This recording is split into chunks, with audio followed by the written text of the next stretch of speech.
예, 다음은 우리 토론회를 시작하겠습니다.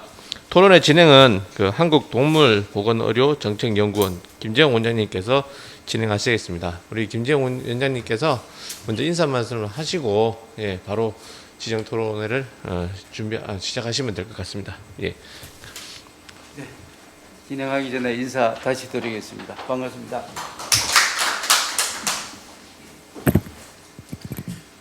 원래는 토론 시간 공백 없이 그냥 바로 진행하려고 그랬는데 너무 무리하지 말라고 그 유튜브 인공지능 AI가 시킨 것 같습니다. 조류 인플루엔자 AI가 아니라 인공지능 AI. 요즘 좀 헷갈리고 있죠. 그러니까 본의 아니게 이제 취직을 했는데 뭐 아시다시피 양교협에서 지금 두 번째 토론회를 같은 주제로 진행을 하고 있습니다. 근데 아마 해결이 안 되니까 좀 애로사항을 강력하게 정부에 주장하기 위해서 또 같은 주제로 한 것 같습니다.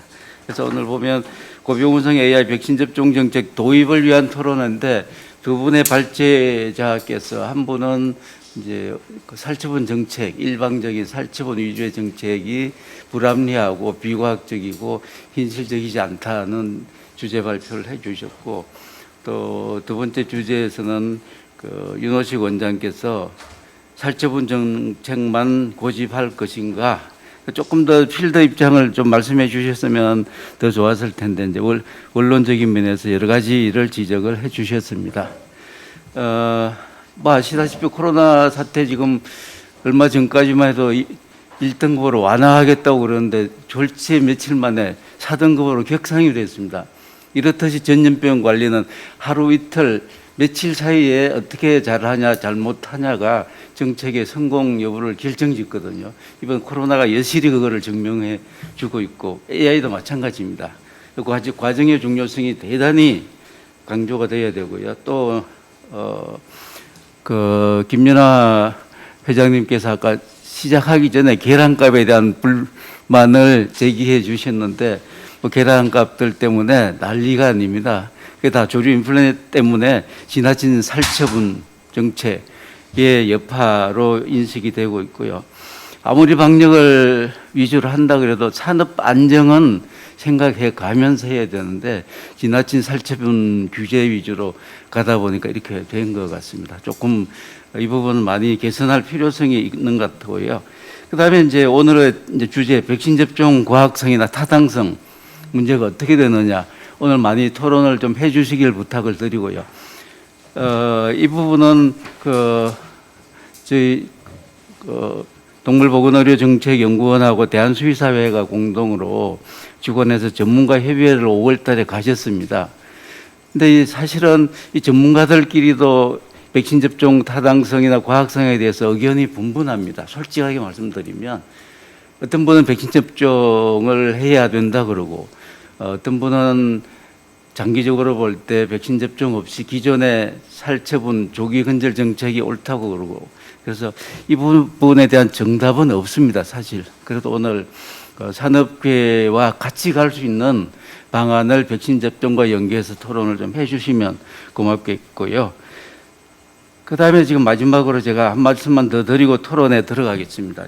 지금 기존에 우리나라는 선진국의 그 방역 정책에 따라서 관례적으로 백신 접종을 안 하고 조기 살처분 정책에 의한 조기 근절 정책을 관례적으로 답습해 왔습니다. 그래서 7번, 8번째 발생을 했는데 지금 특히 백신 접종을 하자고 주장하는 주장이 설득력을 좀 가지고 있는 게 아시다시피 살처분 숫자도 문제죠. 거의 뭐 3천만 수 가까이 살처분을 했지만 사실은 그 작년 올 초까지 발생한 걸 보면 수평전염이 아니라 그 야생조류나 철새로부터 원발적으로 발생한 농가들이 대부분이거든요. 그럼 방역 잘하는 농가에서 그럼 어쩌란 말이냐, 이런 문제가 큰 숙제가 되고 있습니다. 그래서 그럼 백신 접종을 해야 되는 거 아니냐. 근데 정부 당국에서는 선진국의 관례대로 장기적으로 볼 때 백신 접종 안 하는 게 더 유리하다.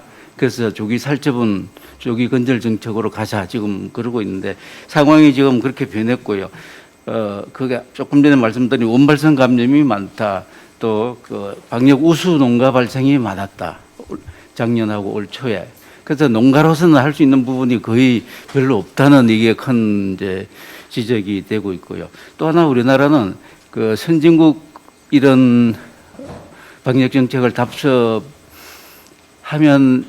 안 된다는 지금에서는 조금 수정할 필요가 있는 게 그 이유가 우리나라는 밀집 사육도가 굉장히 높습니다. 가금에 오리든 닭이든 선진국은 워낙 땅덩어리 넓기 때문에 이렇게까지 밀집 사육은 안 하거든요. 그래서 아까 첫 주제에서 밀집 사육도하고 그 전염력 간의 상관성이 있다고 그랬는데 우리나라는 중국이라는 변수, 몽골, 러시아 옆에 붙어가지고 질병 전파 위험성도 높지만 질병이 된 밀집 사육도도 굉장히 높고 또 하나는 일본하고 또 다른 점이 오리 산업의 규모가 굉장히 큽니다. 일본은 오리 산업 규모가 굉장히 작거든요. 거의 뭐 미미할 정도인데 그래서 우리나라는 이 특수성이 있기 때문에 선진국의 백신 접종 정책을 답습하는 것은 이제는 좀 궤도 수정을 해야 되지 않느냐. 저도 그런 이제 생각인데 과거는 저도 백신 접종하지 말자는 쪽이었습니다.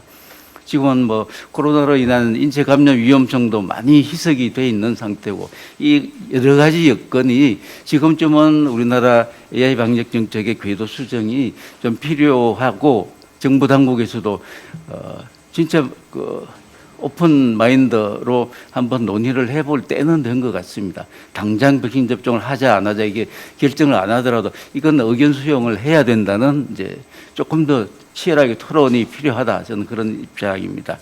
제 말씀이 좀 길어서 죄송합니다. 지금부터 그러면 토론에 들어가도록 하겠습니다.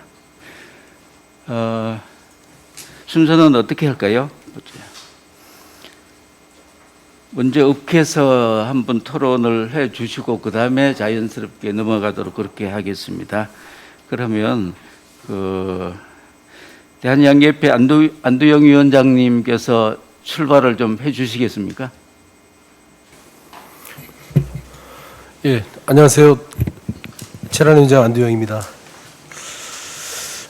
저는 뭐 발표할 게 뒤에도 있지만은 뭐 실질적인 말씀을 좀 우리 생산농가 입장에서 좀 말씀을 좀 드리고 싶어요.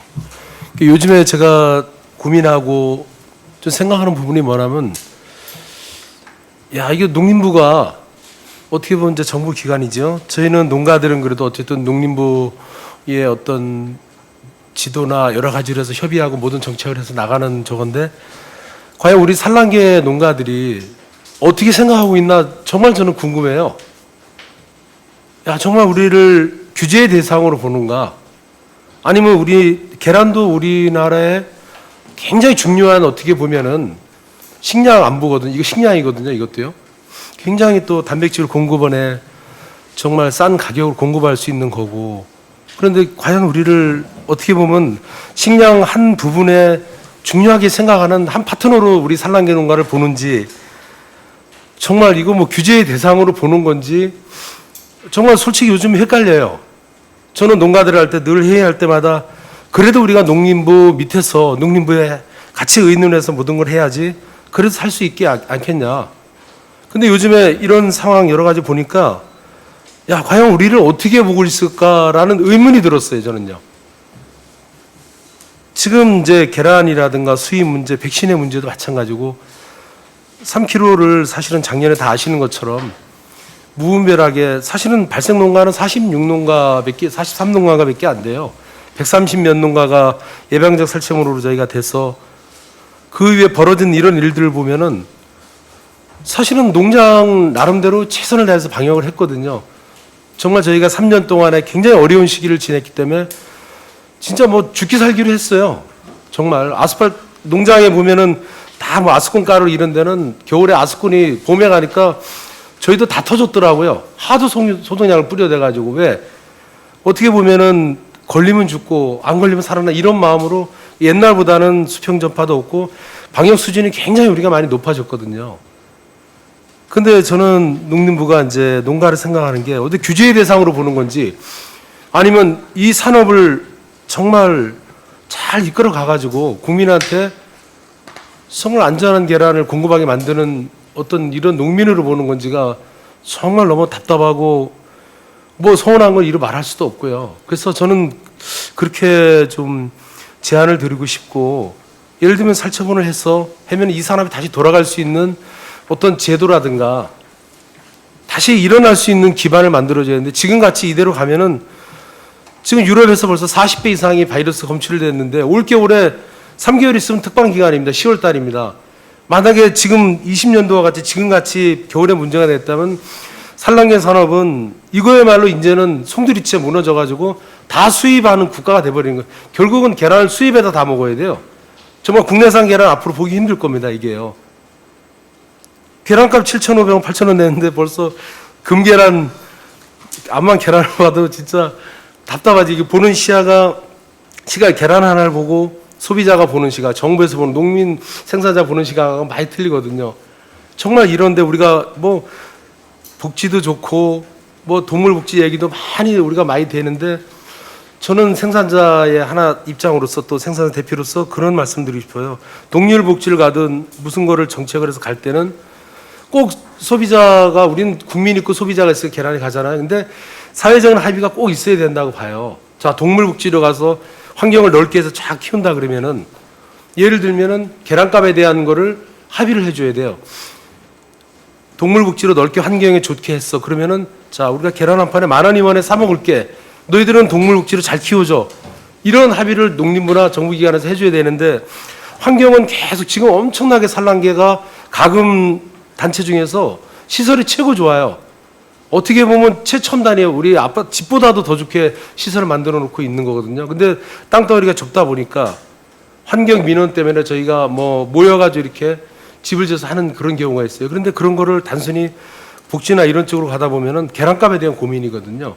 그래서 늘 저도 고민하는 게, 야, 이런 동물 복지 앞으로 이런 식으로 계속 몰고 가다 보고 규제 일변도 정책으로 가다 보면은, 야, 계란 한 판 앞으로 2만 원 정도 가야 되겠구나. 과연 2만 원에 소비자가 계란을 사 먹을까? 이런 고민을 하니까, 야, 계란의 미래가 있을까? 야, 이렇게 조금만 7,000원, 8,000원 되면 수입을 다 갖다 놓는데, 저희 농장들이 사실은 생산에 전념해야 되는데, 지금은 농장에 하루 이게 적는 게 있잖아요. 한 50가지는 넘습니다. 파리 몇 마리, 모기 몇 마리, 뭐 몇 마리. 지금 닭을 키워야 되는 사람들이, 이거는 뭔가 한참 잘못했어요. 이게 산란계를 정말 이해를 잘 해야 되는 게 뭐냐면, 다른 축종하고 틀리게요. 산란계는 일일령, 병아리가 일일령 나면은 5개월 있다 알을 낳거든요. 그래서 이제 살처분 정책이나 이런 백신 정책도 마찬가지지만은, 어떤 물가 정책을 이런 거를 하려면은 이 산업을 정말 잘 이해하지 않으면은 정말 낭패. 지금도 이 산업을 정확히 이해하지 못하기 때문에 뭐 계란값 폭등, 뭐 이제 7천만 개, 1억만 개 수익 같다, 이런 경우가 왜 생기냐면 이 산란계 산업을 이해를 못해서 그러거든요. 근데 저희가 농가들이 수도 없이 얘기를 해도, 저는 닭을 키우는 전문가인데, 이제 이제 다른 수의사분들은 박사님들이나 많이 계시지만은 닭 키우는 건 저희가 최고 잘 알거든요. 농가들이요. 저 역시도 닭을 키우고 있고요. 닭을 그날 보고, 아, 닭이 어떻고 가장 잘 아는데, 이게 되게 희한한 게 저희 얘기는 안 들어요.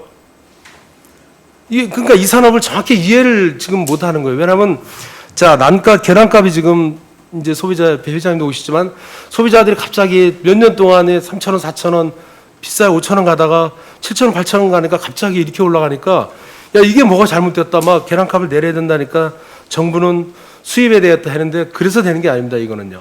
한 번 놓으면 5개월이라는 시간이 기다리기 때문에, 지금의 살처분 이 시간에 타이밍을 놓쳐버리면은 저 뒤에 5개월 뒤에 안정이 되는 거예요. 내일 모레 알을 낳는 게 아니거든요.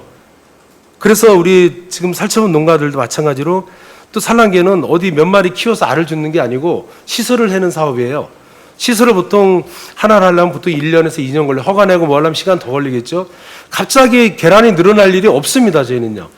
그러면은 지금 살처분 농가들이 닭장이 비어 있어요.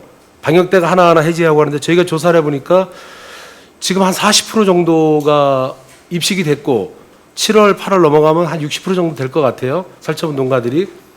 그리고 이제 보상비가 뭐 전국적으로 보니까 지역마다 틀린데 30%된 데도 있고 40% 50%된 데도 있고 지금 뭐 그 어간에서 왔다 갔다 보상금도 줄은 상태에서 눕는 것도 아직 안 되고 보상금도 지급도 안 되고 그러면 지금 갑자기 계란이 나올 일 없으면 그러면 연말까지 이거 뭐 한 달에 뭐 몇억 개씩 수입해서 뭐 진짜 뭐 수입에 뭐 몇천억이 아니라 제가 볼 때는 엄청난 돈이 들어갈 것 같아요. 그러면 그렇게 하는 것보다는 지금 있는 농장들의 빈 닭장에다가 병아리를 빨리 넣어야 돼. 지금 넣어도 예를 들면 일일령을 넣어도 지금 10월 11월에 알이 나오는데 어떻게 계속 언제쯤 안정이 어떻게 되냐 이거죠. 그리고 산란계는 그러니까 이 산업을 정확히 이해를 해야 되는 게 뭐냐면 뭐 예를 들면 7,000마리의 닭이 7,000 몇백 마리가 돼요. AI 전에 그 정도 있다고 그래서 산란율이 80% 나오니까 몇 개 나올 거야. 안 그렇거든요. 초창기 우리가 마스크 대란 일어났을 때 어떻게 주민등록 내고서 돌아가면서 우리가 마스크 샀어요. 다 이제 지금 잊어버리셨잖아요. 마스크가 지금 많으니까. 공장에서 찍어내도 마스크가 안 됐어요. 근데 이거는 닭이 알을 내일 놔줘야 되는 거거든요. 7천만 마리가 갑자기 내일 다 놔줄게 5천 개 놔게 이게 아니에요. 내일 돼서 닭이 놔줘야 되는데 닭의 컨디션 따라서 원래 24시간 16초 한 개씩 나는데 이틀에 하나 날 수 있고 3일에 하나 날 수 있고 아예 안 나는 닭도 있어요. 그러면 과연 우리가 몇 개니까 몇 개 날 거다 이렇게 추정해서 언제쯤 안정이 될 거다는 보기는 굉장히 이 산업을 이해를 못하는 거죠. 근데 정말 아쉽고 답답한 게 이렇게 농장에 닭을 키우는 사람 얘기를 그래서 제가 초대 말씀드린 게 우리를 정말 중요한 어떻게 보면은 생산자 단체에 또 식량 안보를 굉장히 계란이 중요한 이거에 대해서 파트너를 생각하고 이 사람들을 데리고 우리나라 축산을 해서 식량 안보 차원에서 데리고 가야 되는 건지 그렇게 생각하는지 아니면은 말도 엄청 안 들어 그냥 뭐 비닐장아 싣고 뭐 가태로 먹여가지고 그냥 다 손들고 우리 못하면은 다 수입하려는 건지 그 제가 지난번에 말씀드렸지만 정말 저는 올겨울에 그러고 싶어요. 이제 우리가 뭐 일자리 창출도 해야 되고 하니까 우리 산란계 농가 1032개 농가거든요. 그중에 뭐 규모도 작은 데도 있지만은 정말 사람을 공무원 좀 더 뽑든지 겨울까만해도 진짜 농장에 한 번씩 파견해가지고 좀 관리 감독 하려면은 확실하게 딱 해가지고 같이 이 산업을 이해해서 진짜 앞으로 미래에 산란계 산업이 우리나라에서 갈 수가 이렇게 제발 좀 그랬으면 좋겠어요. 우리한테 그냥 뭐 AI가 안 오는 게 아니잖아요. 근본적으로 이 산업이 뭐가 문제고 농가들이 힘들어야 뭔지를 좀 해야 되는데 농가들도 그냥 또 힘들어하고 지금 정말 우리 농가들이 어떻게 보면은 다 코가 빠졌어요. 이제 기가 하나 또 어떻게 보면은 소비자분들이 밖에서 볼 때 니네 계란값 좋은데 무슨 뭐 그런 얘기를 하는데 그렇지가 않아요. 왜냐하면 닭을 한번 넣으면 1년 반 되면은 기존 농가들이 닭이 빠지거든요. 이게 한번 누면은 닭이 30년 산다 해서 30년 가는 게 아니거든요. 1년 반 되면은 닭을 교체 주기가 있는데 병아리 중축값이 사실은 3,500원인데 8,000원까지 하다 보니까 75,000원 한돈 농데 10억이 들어가더라고요. 저희도 이제 닭을 또 갈아야 되니까 이렇게 또 주변에 보면요. 그러니까 기존에 있는 농가가 10월, 11월 되면은 닭을 교체 주기가 돌아오는 거예요. 그래서 살처분 농가가 다 누운 다음에 저희가 바꿔야 되니까 그때는 또 모자라는 상황이 또 나오는 거예요. 네. 그런데다가 뭐 나중에 또 말씀해 주세요. 예. 그래서 어쨌든 이 백신에 대한 옳은 토론도 이 곁에 뭐 백신이 뭐 좋고 나쁘고 떠나가지고 이 산업을 정말 고민하고 정말 이 산업이 된다면 백신 정책도 뭐가 안 되고 하는 게 아니라 항원 메크도 만들고 다 했으면은 뭐 모르겠으면 전체 할 수 없으면은 아까 또 교수님 말씀하셨는데 또 지역 하는 것보다 다 해야 된다 그러는데 저 생각은 우리 생산자 입장은 뭐 경기도 한 지역 뭐 안 되면 여기라도 한번 시범적으로 올해라도 올해는 정말 올해 만약에 AI가 와서 이렇게 문제되기 때문에 산란계는 아예 보기도 힘들 정도로 될 겁니다. 그러니까 시범적으로 지금 몇 달 안 남았으니까 한번 또 해보든가 그래서 이런 거를 좀 고민을 좀 해주시고 무조건 안 된다 이거보다는 또 만약에 백신이 안 되면은 과연 어떻게 하늘에 날아오는 새를 막을 것인가 같이 고민해야 되는데 농장들 옥죄어서 다 뭐 가태를 먹일 것만 생각하고 그랬으면 뭐 양계하고 있습니까 그걸요 어떻게 합니까 이게 그래서 백신에 대해서는 산란계 우리 생산자 입장에서는 무조건 전체 한 번에 힘들죠. 그러면 지역적으로 서해안벨트 쪽으로라도 올 겨울에 정말 진짜 쓰나미 같은 이런 게 밀려오기 전에 좀 해야 된다 이렇게 좀 주장하고 있습니다. 네. 알겠습니다. 그 양계산업 현장의 좀 현실에 대한 이해도를 높이기 위해서 먼저 그 말씀을 부탁을 드렸는데 서름이 분노가 함께 폭발한 것 같습니다. 하실 말씀이 되게 많으실 텐데 좀 구체적인 게 나중에 또 말씀해 주시도록 하고요.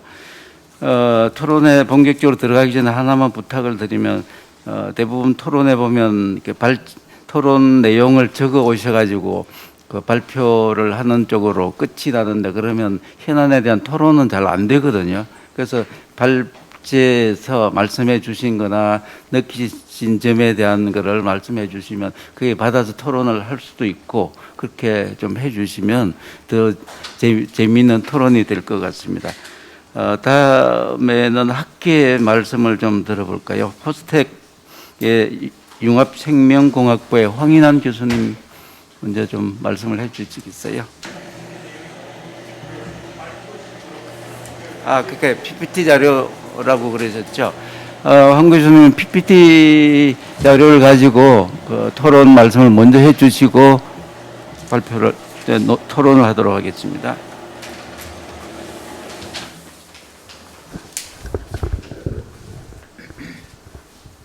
네, 우선 초대해 주셔서 감사드리고요. 사실 학교에 있으면은 현장에서 어떤 일이 벌어지는지 알기 그렇게 쉽지는 않거든요.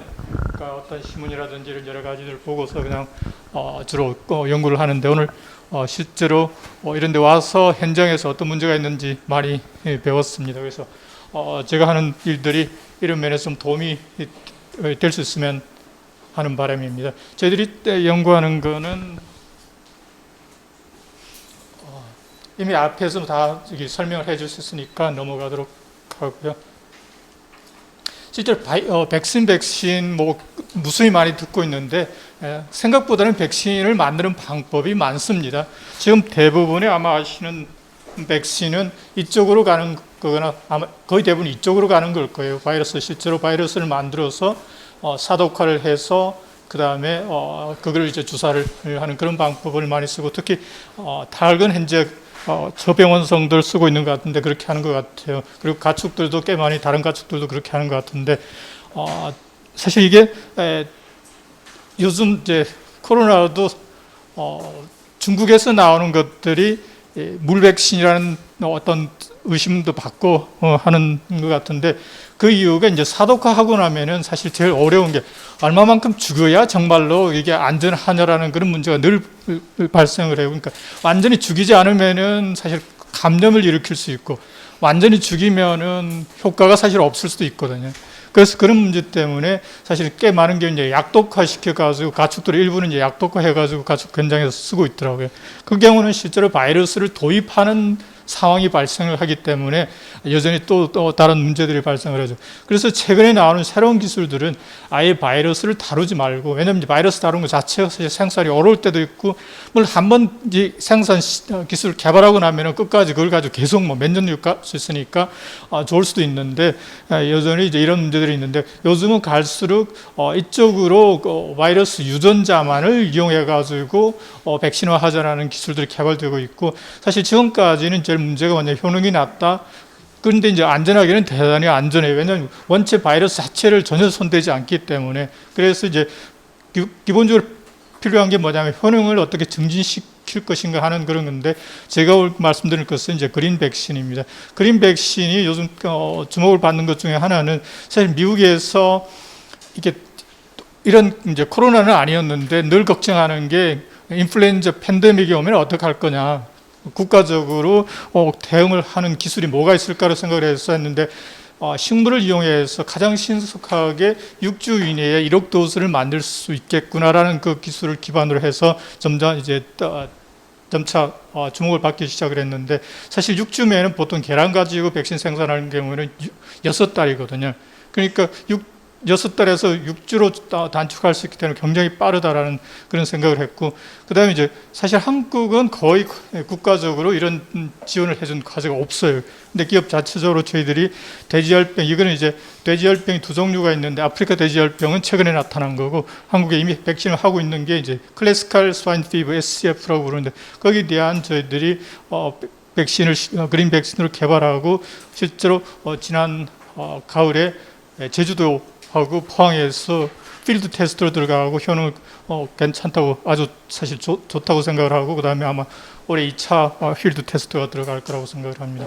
그래서 이제 저희들이 기본적으로 백신을 개발하고 싶은 연구를 해왔는데 현재 아까 하셨는데 항원 뱅크를 구축을 하려고 하는 것 같습니다. 그리고 실제로 2천만 마리분을 확보를 했다고 그렇게 이제 공개를 했는데 실제 H5N6를 기반으로 한 것 같습니다. 그런데 여전히 제가 알기로 이제 이런 항원, 그러니까 바이러스 자체를 생산하는 게 그렇게 쉽지는 않은 것 같아요.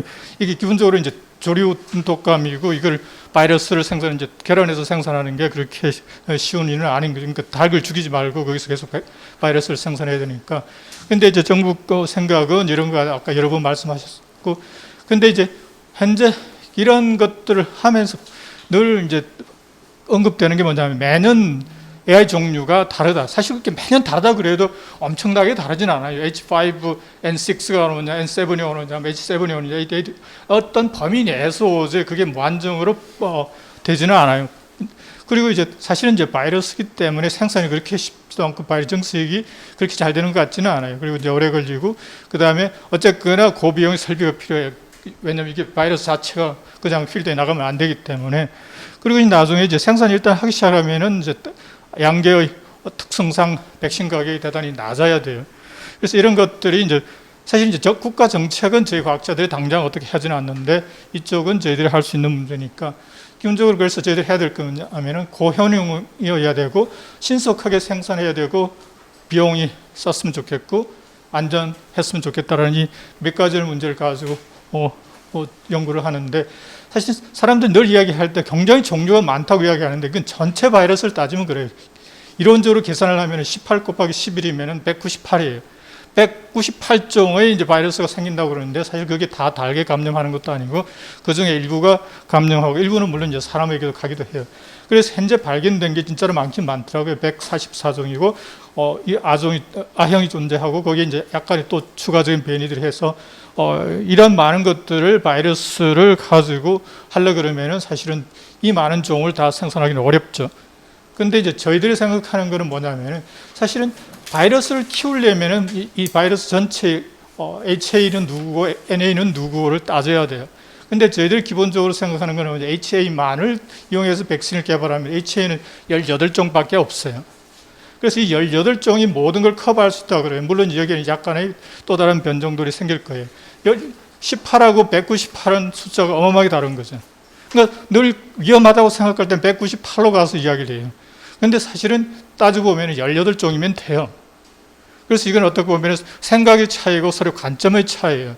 그러니까 NA가 아무리 변종이 많더라도 얘를 통해서 완벽하게 방어할 수 있다 그러면 굳이 NA가 베리에이션이 있는 건 상관없거든요.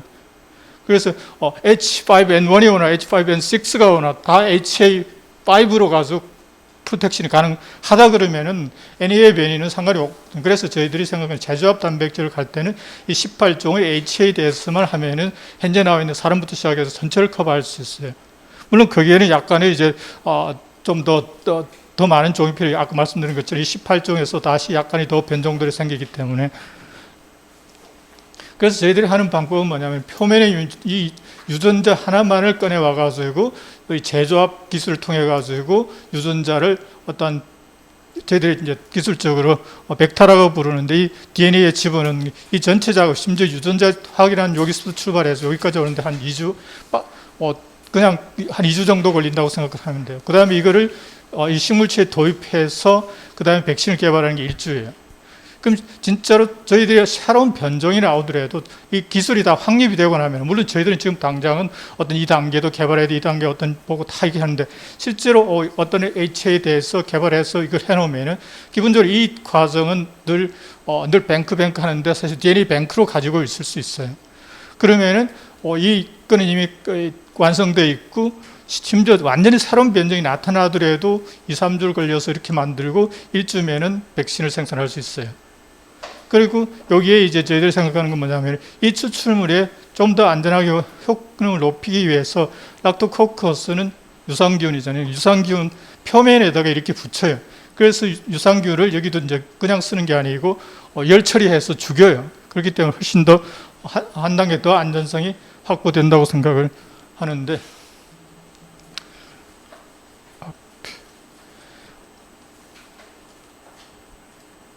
그래서 열 처리를 해서 얘를 죽이고 그 다음에 이 추출물에 그냥 집어넣어서 나중에 꺼내면은 백신이 만들어져요. 그래서 전체 공정도 엄청나게 간단해요. 그래서 저희들이 실제로 G를 이용해 가지고 1마이크로그램이면은 보통 1g의 100만 분의 1인가요? 그 정도의 양을 가지고 면역 주사 1차하고 2차하고 했을 때 이 정도로 굉장히 면역이 좋아요. 면역 원성이 좋아요. 특히 저희들이 이제 이렇게 그냥 분리 정제한 단백질, 이건 늘 분리 정제는 어려워요. 그래서 분리 정제한 거하고 여기에 이제 락토코커스 이 유산균에 붙여서 넣은 것들이 붙여서 넣으면은 굉장히 위에 이제 그래프는 면역 반응을 잘한다는 뜻이에요.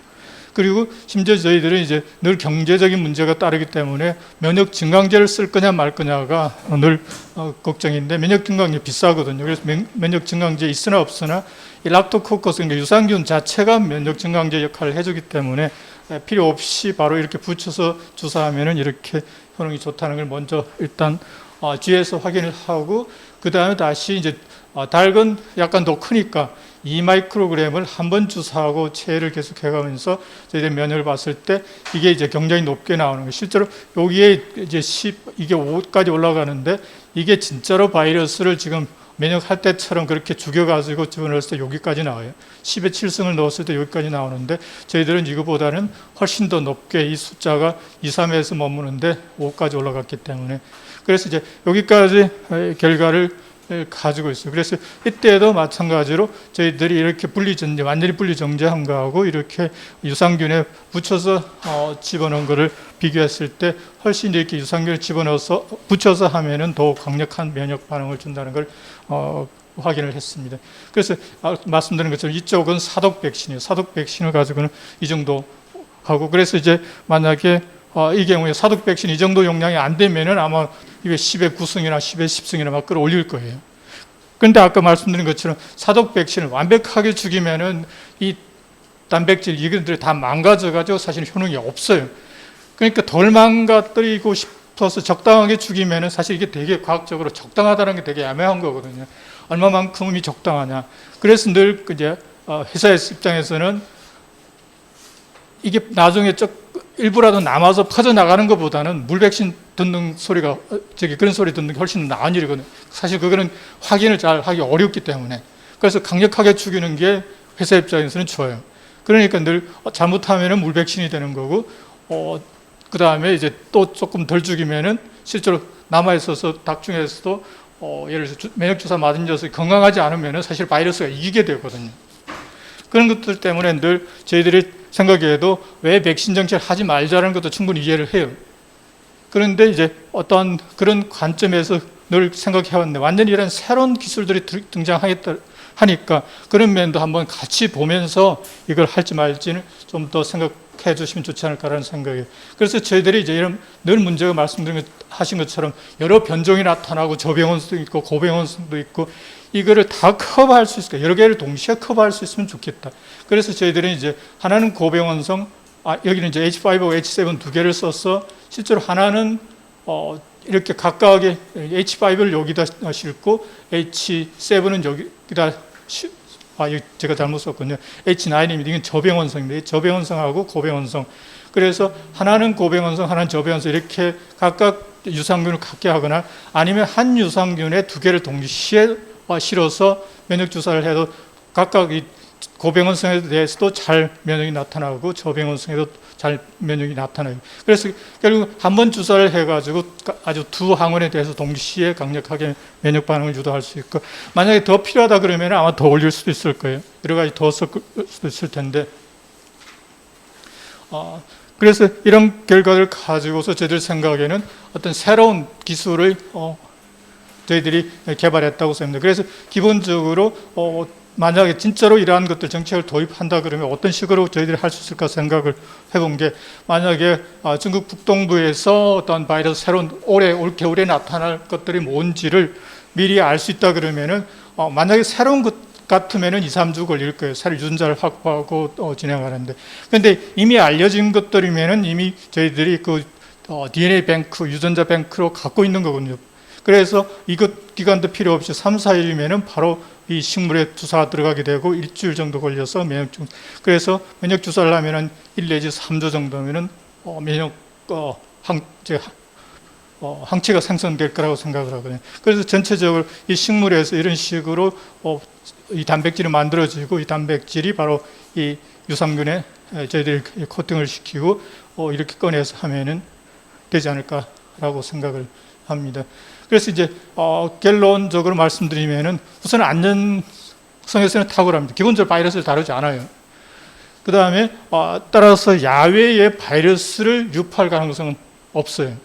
그러니까 늘 이제 백신을 맞고 난 다음에도 일부 바이러스가 감염되고 나면 일부 어떤 쉐딩이 일어나는 그럴 가능성까지는 그건 이제 어떤 그 메커니즘 자체의 일이기 때문에 저희들이 어떻게 못하더라도 이런 생산 과정이라든지 사용 과정 중에서 백신을 그 바이러스를 야외에 퍼뜨릴 가능성은 없습니다. 그 다음에 면역 보조제를 쓰지 않기 때문에 비용 크게 절감이 될 거고, 그 다음에 저병원성, 고병원성 또는 다른 필요한 어떤 백신을 한꺼번에 같이 제조해서 들어갈 수 있을 거고요. 그 다음에 말씀드린 것처럼 2주 이내에 신속하게 만약에 어떤 비상 상황이 발생하면 항원을 뱅크로 넣어놓는 게 아니에요. 사실 이제 말씀드린 것처럼 항원 뱅크를 할 때는 H5N6를 할 거냐, H5N1을 할 거냐, 뭐를 할 거냐, 그걸 줄줄이 사실 뱅크를 만들어 놓기는 거의 제 생각에도 불가능할 것 같아요. 근데 이 경우는 굳이 사실 그렇게 할 필요 없이 DNA만 일부 가지고 있고 이런 백신을 생산하는 회사들하고 같이 늘 협조만 잘 된다 그러면은, 물론 이제 식물이 아까 말씀드린 것 1주 정도 해결된다는 거는 그게 4주 정도의 어떤 식물이 미리 커 있다라는 전제 하에서 말씀드린 거예요. 그래서 아까 미국에서는 그게 6주라고 하는 거는 그 C부터 시작해서 이제 전체 따지면 6주가 되는 거고, 저희들은 그래서 어떤 백신 제조 회사들하고 협조를 해서 늘 그런 회사들은 식물을 키우고 이미 돌아가고 있기 때문에 응급하니까 이거를 먼저 해달라고 하는 그런 방법으로 할 수 있을 거라고 생각을 해요. 그 다음에 어떤 변종이 오더라도 굉장히 빠르게 대응을 할 수 있다라고 생각을 해요. 그 다음에 이제 이러한 기본적으로 이미 제조합 백신은 사실 동물이나 곤충 세포를 가지고 했었는데 거기에 비해서 훨씬 생산 설비 간단하고 저비용 그리고 전체 처리 과정도 간단하다고 생각을 합니다.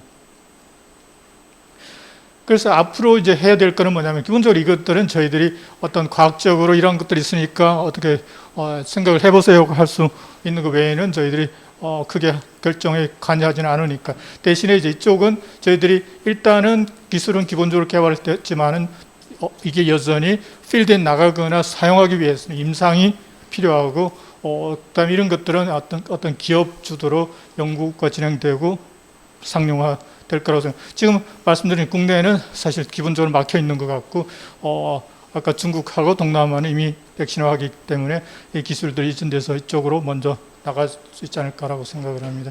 현재 이제 좀 더 싸게 하려면은 사실 행질전환 식물체를 개발하는 게 필요한데, 그게까지 꼭 가야 될지는 잘 모르겠어요. 그러니까 국내에서 전혀 정말 하지 않는다 그러면은 여기보다는 아마 일부 현재 있는 기술로 가지고 임상 진흥해서 해외 진출 쪽으로 가는 방향인 것 같고, 그래서 이러한 이미 국내 상황은 말씀드렸고, 현재 이러한 여러 가지 어려움들을 저희들이 과학 기술적으로는 어떤 새로운 해결책을 제시를 할 수 있다라고 생각을 해요. 근데 이제 이게 국가 정책을 바꿀 수 있을지는 모르겠습니다. 그건 저희들이 당장 국가에 가서 이걸 바꾸자고 할 수 있을지는 모르겠고, 현재는 그래서 어떤 이쪽 여러 가지 과학적으로 이슈가 되던 문제들은 그래도 좀 해결할 수 있지 않을까라고 생각을 합니다. 그래서 현재 저희들이 연구를 할 때 저희 연구실을 중심으로 갖고 경상대 김현 교수님 연구실에서 같이 참여를 했고, 건국대 송창성 교수님 팀에서 같이 참여를 했습니다. 그래서 저희들이 논문 발표한 내용하고 지금 현재 연구하고 있는 그런 내용들이고, 거기에 대한 질문을 제가 앉아서 그러면 받아도 될까요? 토론 언제든지 어떤 내용이든지.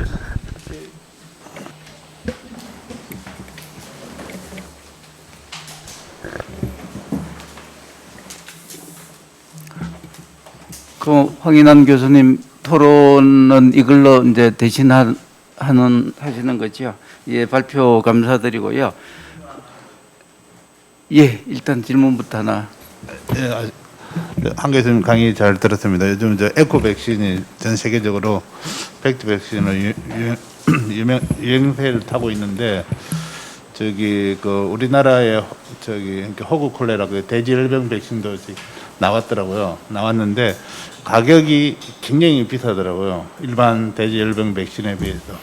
그럼 이것도 지금 뭐 만약에 양계농배에 이렇게 공급이 되면 가격이 비싸버리면 누가 사용할 수도 없어요. 예, 그건 아마 두 가지 양쪽의 문제인 것 같습니다. 이제 아까 결국은 다 계란값이 계속 올라갈 때 정말 그렇게 싸게 먹는 그거로 가야 될 거냐. 그래서 조금 더 지불할 의향이 있느냐라는 국민적 합의 또는 뭐 이런 것들하고 사실 이제 그 돼지열병 백신의 가격 책정을 제가 이야기해도 되는지는 잘 모르겠는데 그거는 아마 굳이 기업들은 무작정 낮춰서 가격을 책정하지는 않을 거예요. 그러니까 그 가격은 해외에서 들어오는 비슷한 타입의 백신에 맞춰서 들어가 있을 거예요.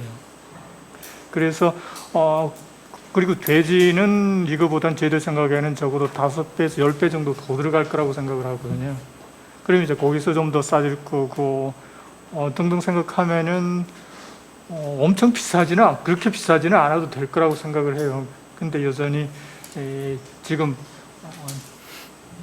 H9N2 바이러스 기반의 현재 사독 백신까지 내려갈지는 잘 모르겠어요. 그 오해를 막고 이해를 돕기 위해서 제가 보충 설명을 드리겠습니다. AI든 뭐든 백신 개발 그 기술이나 접근 방식은 여러 가지가 있는데 지금 이제 발표해 주신 거는 90년도에 에드블 백신 그래가지고 그 담배라든가 식물에 그 면역 단백질을 발현하는 기술로 많이 시도를 했었습니다. 근데 그 당시에는 이게 면역 원성이 낮아가지고 실용화되지는 못했는데 최근에 다시 이제 그린 백신 해가지고 지금 오늘 발표 결과만 봐도 굉장히 희망적인 것으로 나오고 있거든요. 근데 이제 훨씬 더 발전시켜야 되고 실험실 스케일에서 하는 거하고 야외에서 한 거하고는 판이하게 다를 수 있기 때문에 앞으로 많은 발전을 시켜야 될 기술이라고 보고 있고요. 조금 전에 질문하신 대로 이런 부분이 굉장히 백신 가격 때문에 동물에서는 사실은 뭐 유전자 백신은 생각도 못 하거든요. 코로나 뭐 RNA 백신 그러지만 가격 때문에 동물에서는 못 쓰는데 그나마 식물에 발현시킨 이런 이제 그린 백신 같은 거는 그런 거를 어느 정도 극복을 할 수 있기 때문에 뭐 앞으로 계속 기술 발전이 되면 결과가 어떻게 나올지는 모르겠습니다만은 현재 상황은 그렇습니다. 당장 적용할 수 있는 기술은 아니고 조금 더 이제 발전시켜야 되고요. 또 하나 이제 오해 소지 있을까봐 바로 잡아드리면 아까 이제 발표하실 때 백신이라든가 AI 그 서브타입 I형이 HA가 18종이고 NA가 11종이라고 그러셨는데 지금 그거는 2017년도에 보고한 박쥐에서 분리된 2종이 들어가서 그렇습니다. 실제로는 HA가 16종, NA가 9종 기존에 발표했던 그대로입니다. 혹시라도 오해가 있을까봐 바로 잡아드리겠습니다. 자, 그러면 또 다른 분의 토론을 들어보도록 하겠습니다. 금방 토론에 대한 질의를 해주신 허주영 대한수의사회 회장님 토론을 좀 진행해 주실까요? 요새 뭐 대한수의사회 맡아가지고 여러 가지 사회적인 현안도 많은데 골치 아픈 문제 때문에 동분서주하고 있습니다. 네, 감사합니다. 대한수의사회장 허주영입니다. 저도 작년에 저희 대한수의사회가 첫 72년 만에 직선제를 해가지고 첫 회장에 당선되었습니다. 그리고 저도 수의과대학 다니면서 집에 농장을 해볼까 했는데 졸업할 때쯤 되니까 저희 동네에 소 키우는 집이 저희 집밖에 없더라고요. 그래서 이제 대학원을 진학해가지고 반려동물을 한 28년 해가지고 오늘날 지금 이제 그 수의사장이 되어서 산업동물을 이렇게 질병을 쳐다보니까 저희들이 대학 다닐 때 배우던 그 질병이 우리나라에 다 들어와 있습니다. 대학 다닐 때 책에 있던 질병이 그때 뭐 AR이라든지 이런 것들은 책에서만 봤거든요. 아, 홍콩에서 많이 발생하는 질병. 그래서 막 우리나라에는 아마 우리 윤 원장님이 더 잘 아셨겠지만 그래도 보니까 우리나라에 다 들어와 있고 심지어는 뭐 돼지 쪽에 아프리카 돼지 일병까지도 우리나라에 들어왔습니다. 그래서 이번에 AI 때도 저희들이 그 지난 7월 2일 날 통계청에서 저기 우리나라 그 물가에 대해서 발표를 하였습니다. 거기 보면 소비자 물가가 2% 이상 이렇게 인상이 되었다고 되어 있습니다. 그런데 농축산물이 10.4%가 인상이 되었습니다. 또 다시 살펴보니까 달걀 값이 54.9%가 급등하였습니다. 그래서 그 원인은 통계청에서는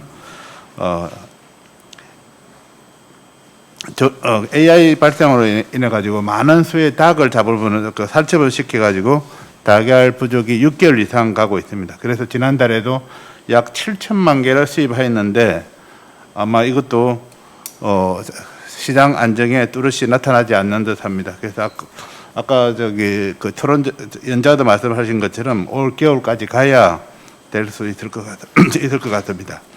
정부는 사실은 우리 최란 위원님께서 말씀하신 것처럼 농민에 대한 이해가 굉장히 저희가 보기에도 부족한 것 같습니다.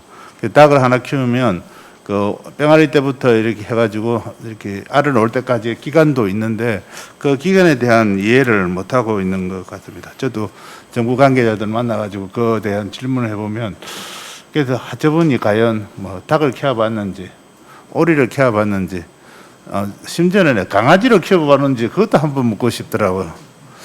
그런 걸 보면서 야 어떻게 이렇게 이런 같은 행정을 하시는 분들이 이렇게 저희들이 생각하고 다를까 이런 생각을 많이 하고 있습니다. 그러다 보니까 저희들 전문가 단체나 아니면 우리 생산자 단체들하고 지금 굉장히 많이 충돌이 일어나고 있고 심지어는 우리 축단의 모든 단체들하고 농림부하고 충돌이 일어나고 있습니다. 그만큼 저희들 사실은 전문가 단체는 이제 NGO 단체들하고 토론이 되고 있지 않습니다. 저도 대한수의회장을 하면서 보니까 그 농림축산식품부 가축방역심의회 위원으로 이렇게 자동적으로 되더라고요. 그런데 AI가 발생되었다고 메신저를 통해서 연락이 오면서 그 살처분에 대한 찬반 의견을 물어봤습니다. 저희들은 학교 배울 때나 선배님들 배울 때도 조기 의견은 강력하게 나가야 된다 이렇게 저희들이 다 배웠거든요. 그래서 첫 정부의 3kg 정책에는 저희들이 처음에 찬성을 하였습니다. 그런데 시간이 지나면서 이 관념의 양상이 달라지고 또 대부분이 수직관념으로 일어나더라고요. 그래서 제가 다시 이제 농림부에다가 야, 이건 3kg를 잡되 3kg를 정하되 그 발생된 농장만 살처분하자. 3kg 안에는 검사를 하자. 이 제안을 했는데 나중에 그 직원이 전화가 왔더라고요. 회장님 다른 분 다 찬성했으니까 찬성하시라고 하더라고요. 그러니까 찬성 못한다고. 그래서 계속 했는데 다음에 나중에 계란값이 폭등하니까 총리님이 한마디에 그냥 1kg로 줄어들고 또 3kg 안에는 같은 종 산란계가 감염이 되면 산란계를 잡고 오리가 감염되면 오리가 이렇게 살처분 시킨다는 그 정책을 그에 대해서도 제가 찬성을 하지 않았습니다. 그만큼 즉 방역이 전문적이지도 않고 또 생산 농가가 바라는 그런 방역하고는 다르게 가고 있다는 걸 저희들은 알 수가 있습니다. 그래서 지난번에도 뭐 저희들 오리협회 같은 경우에도 그 오리의 살처분이 이제 지역으로 이렇게 묵혀지더라고.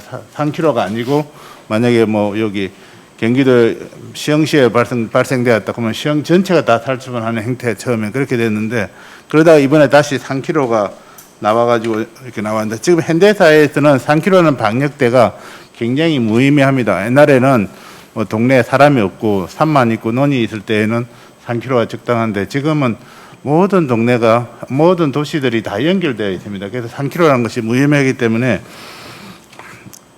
우리나라에 맞는 그런 방역대를 형성하자고 수의역학 전문가들도 지적하고 있습니다. 국가별로 다양한 형태의 방역대를 적용하고 있는데 우리나라는 아직까지도 이제 방역대를 3kg 해가지고 3kg 안에 들어있는 모든 그 동물들은 살처분하고 있습니다. 그래서 금년의 발생처럼 산발적인 1차 확산에 따른 발생은 무조건적인 3kg 적용은 처음부터 저희들 생각으로는 무리였다 생각하지 않을 수 없습니다. 그래서 물차별적인 살처분을 폐하려면 평시에 농장에 대한 역학조사가 소반되어야 합니다. 그렇지만은 실제로 평시에 농장에 찾아오는 국가 공무원은 한 명도 없습니다. 단지 이제 그 농장주들을 만나 보니까 아침에 전화만 온대요. 뭐 닭밥 줬는지, 그리고 소 염을 줬는지. 그래서 그 농장주에 있는 사장님들이 이야기를 합니다. 제발 그런 전화 좀 하지 말라고. 일이 바빠 죽겠는데 계속 그런 전화 오니까 이거 일도 못 하겠다. 아마 그 최란 위원장이면 더 잘 알 것입니다. 그만큼 그 평소에는 이 농장에 대한 관심이 전혀 없습니다. 지금 그러다 보니까 막상 가장 쉬운 방법이 막상 질병이 발생되면은 3kg 꺼가지고 살처분하는 방법이 아마 정부 입장에서는 제일 좋은 방법이라 이렇게 생각하고 있는 것 같습니다. 조류 인플루엔자는 이미 우리나라에는 18번 이상, 18년 이상 한국에서 발생하였지만 아직 인체 감염 사례가 한 건도 없습니다. 그래서 현장에서 발생되는 그걸 봤을 때는 저희들의 이제 백신을 도입할 필요가 있습니다. 한국처럼 방역을 잘하더라도 매년 철새에 의한 바이러스 위협이 기정사실화된 상황에서는 예방을 할 수 있는 것이 더욱 효과적이고 선진적일 것이며 행정적, 재정적 낭비도 최소화할 수 있을 것으로 판단됩니다. 올 겨울에도 바이러스 유입 확률이 매우 클 것으로 예측되는데 예방적으로 준비할 수 있는 방법은 백신이 유일합니다. 다만 어떻게 정책을 구현하고 준비할 것인지 10월이 되기 전까지 올 여름에 확실히 대응책을 만들고 현장 전문가들과 소통해야 할 것입니다. 지금 현재 여러 바이오 업체에서 연구되고 있는 개발되고 제조합된 벡터 백신은 구제역 백신처럼 백신 접종이 구별되어 동물을 살리는 백신으로 접종 도구로 사용하면 부무 백신이나 부화장 6개 백신이 가능하므로 더욱 폭넓은 방어로 국가 재정의 낭비를 90% 이상 줄일 수 있습니다. 그런데 문제점은 사실은 검역본부에서 AI 백신뿐만 아니라 AI 바이러스에 대한 민간에 대한 그런 이양 같은 게 전혀 없습니다. 제가 그 검역본부 심의 회의 가서도 이야기를 한번 한 적이 있는데요. 우리가 코로나 그 바이러스들은 지금 우리 수의과 대학 교수님들까지도 이렇게 분주가 되고 있거든요. 그러나 이거 구제역 백신이나 AI 백신은 전혀 이거 민간 기업한테 넘어오지가 않습니다. 그러다 보니까 민간 기업들이 연구할 수 있는 그런 역량이 자꾸 없어지고 있습니다. 실제로 민간 기업에 있는 걸 줘야 되는데, 근데 오로지 정부만 원천 기술을 가지고 있다는 이야기이기 때문에 지금 옆에 우리 한 교수님이 발표를 해도 제가 과연 국가가 이걸 믿어줄지 그게 좀 의문이 들고 있습니다. 끝으로 또 닭과 오리를 전문으로 하는 일선에 있는 가금 수의사들은 현재 정부 주도의 방역 방식은 현장을 배제한 행정 위주의 방역 대응으로 현실과 너무 큰 괴리가 있다고 합니다. 특히 강력 방제기를 통한 철새 도래지 방역, 드론 방역, 거점 소독 시설 운영, 전화 예찰 등의 방식은 실적을 기록을 위한 형식적인 방역이라고 현장에 있는 임상 수의사들은 이야기하고 있습니다. 실제로 저희들이 그 저수지에 드론 방역하는 데를 제가 한번 가봤습니다. 가보니까 드론 방역을 하니까 그 철새들이 다 날아가요. 근데 그 철새들은 어디로 날아가겠습니까? 농장으로 날아가겠습니다. 드론이 없는 데로. 그러다 보니까 오히려 그 질병 방역을 이렇게 질병을 더 전파시키는 그런 요인이 될 수 있습니다. 조금 전에 우리 윤 원장이 말씀하셨처럼 거점 소독 시설도 마찬가지입니다. 그것도 저희 인천 같은 경우에도 거점 소독 시설이 하나 있었는데 모든 그 회사들이 그리 가니까 오히려 거기가 질병의 전파가 되더라고요. 그래서 제가 시장님한테 그때 이야기해서 각 회사에다가 그냥 거점 소독 시설을 인정을 해주자. 그래가지고 그냥 회사에다 한 2군데를 인정해줘가지고 회사로 바로 거점 소독 시설을 하게 했습니다. 그런 것처럼 거점 소독 시설에 대해서도 행정 업무 보는 사람들은 아주 편하죠. 거기에만 가면 되니까. 그렇지만 이런 것들도 그 문제를 저희들이 한번 짚어볼 용의가 있습니다. 나아가 백신 정책이 도입될 시 사독 백신 주사를 위해 수의사로 구성된 백신 팀에 대한 방역 평가와 백신 혼용 평가가 현장 수의사에 의해서 철저하게 수행되어야 할 것입니다. 백신이 저희 만약에 하게 되면은 저희들 같은 대부분 수의사들은 이제 그 일부 지역만 한번 시행을 해보자. 저 경기도나 또 일부 농장 위주로 백신을 정책을 해보고 그에 대해서 사례를 발췌를 하고 그에 대한 연구에 대한 그 철저하게 검사를 해가지고 발표를 하게 되면은 그게 이제 전국적인 범위 내에서 사용할 수 있겠다 이렇게 저희들을 보고 있습니다. 그래서 한꺼번에 하는 것보다 일부만 한번 해보고 결과를 보고 전국적인 범위 내에서 백신을 하게끔 하고 있습니다. 저도 지금 수의사회장을 하다 보니까 지금 정부하고 이 소통이 안 되고 있습니다. 지속적으로 요구를 하고 있어도 계속 대화가 안 되다 보니까 저희들 수의사법에도 지금 정부하고 굉장히 충돌이 하나 일어나고 있거든요.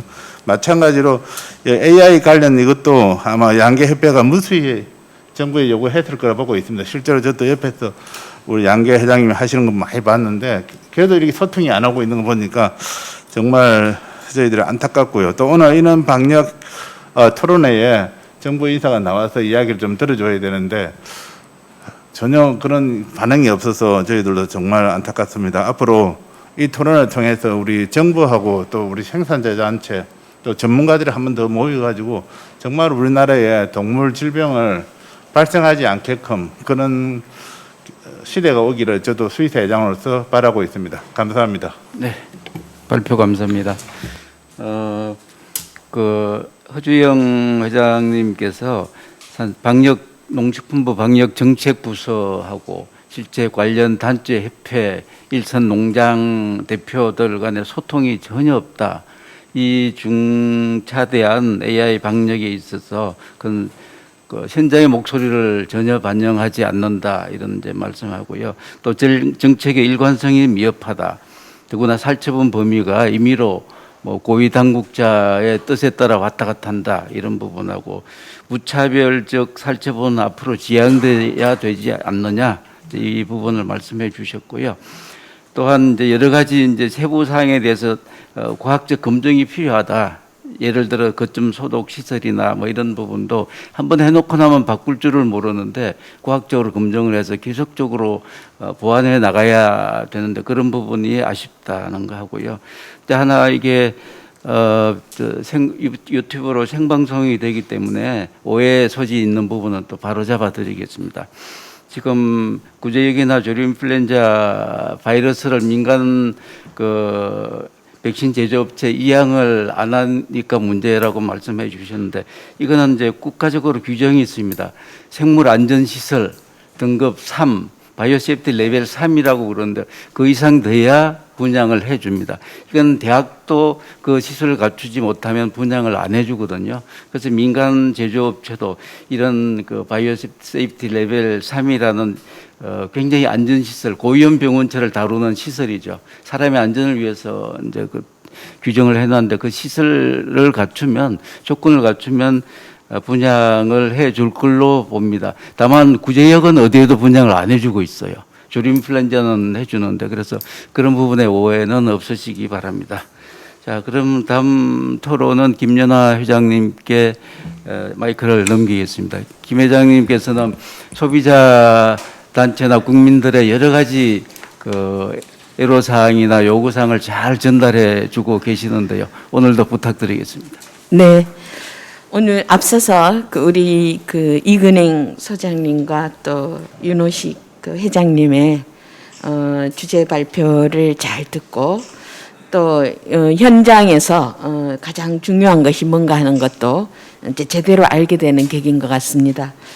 그래서 작년이 아니라 5월 달에 우리가 이 자리에서 한번 토론회를 한 것 같습니다. 그래서 그때도 과잉 살처분에 대해서 이거 상당히 우리 농민과 소비자의 피해를 준 사례가 있기 때문에 이거는 제도적으로 빨리 개선을 해야 될 점이라는 거를 아마 공통적으로 얘기를 한 것 같습니다.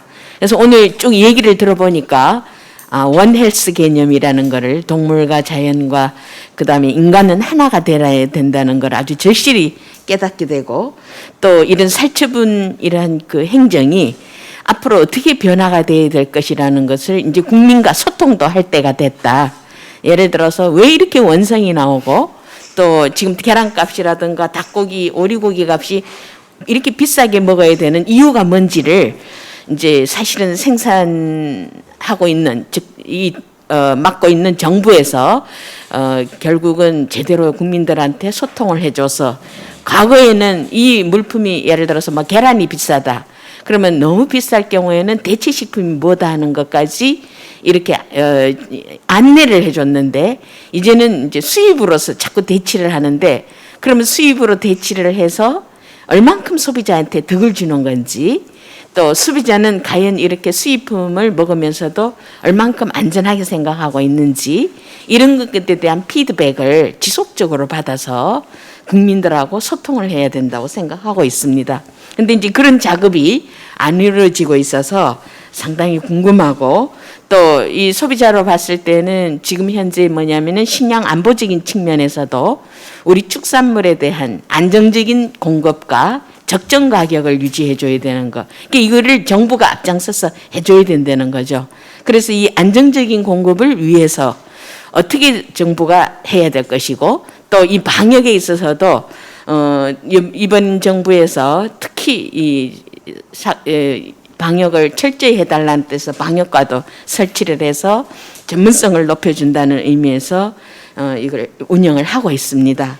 그렇다면은 과연 이런 방역 조치에 있어서 지금 일부에서 반복되는 이런 AI와 관련돼 갖고 이런 고병원성 AI 백신 접종을 도입 필요성에 대해서도 좀 심사숙고하게 정부에서도 이건 무조건 안 된다는 것보다는 한 번은 이것이 왜 이렇게 자꾸 많은 얘기들이 나오고 있는지 근데 이제 저도 상당히 우려스러운 목소리를 내고 있습니다. 왜 그러냐면은 이런 가금류의 백신 접종을 반대하는 이유 중에 하나가 현재 저병원성 AI 백신을 접종하고 있는데도 이런 AI의 다양한 변이가 자꾸 생기고 있기 때문에 이런 저병원성 AI 발생으로 봤을 때도 문제를 좀 야기할 수 있고 과연 고병원성 이러한 백신을 맞췄다고 해서 다 이거를 극복할 수 있다고 확신을 할 수 있겠느냐 그 기대치를 다 완벽하게 커버할 수 있겠느냐는 것이 이제 저희 소비자들의 문제고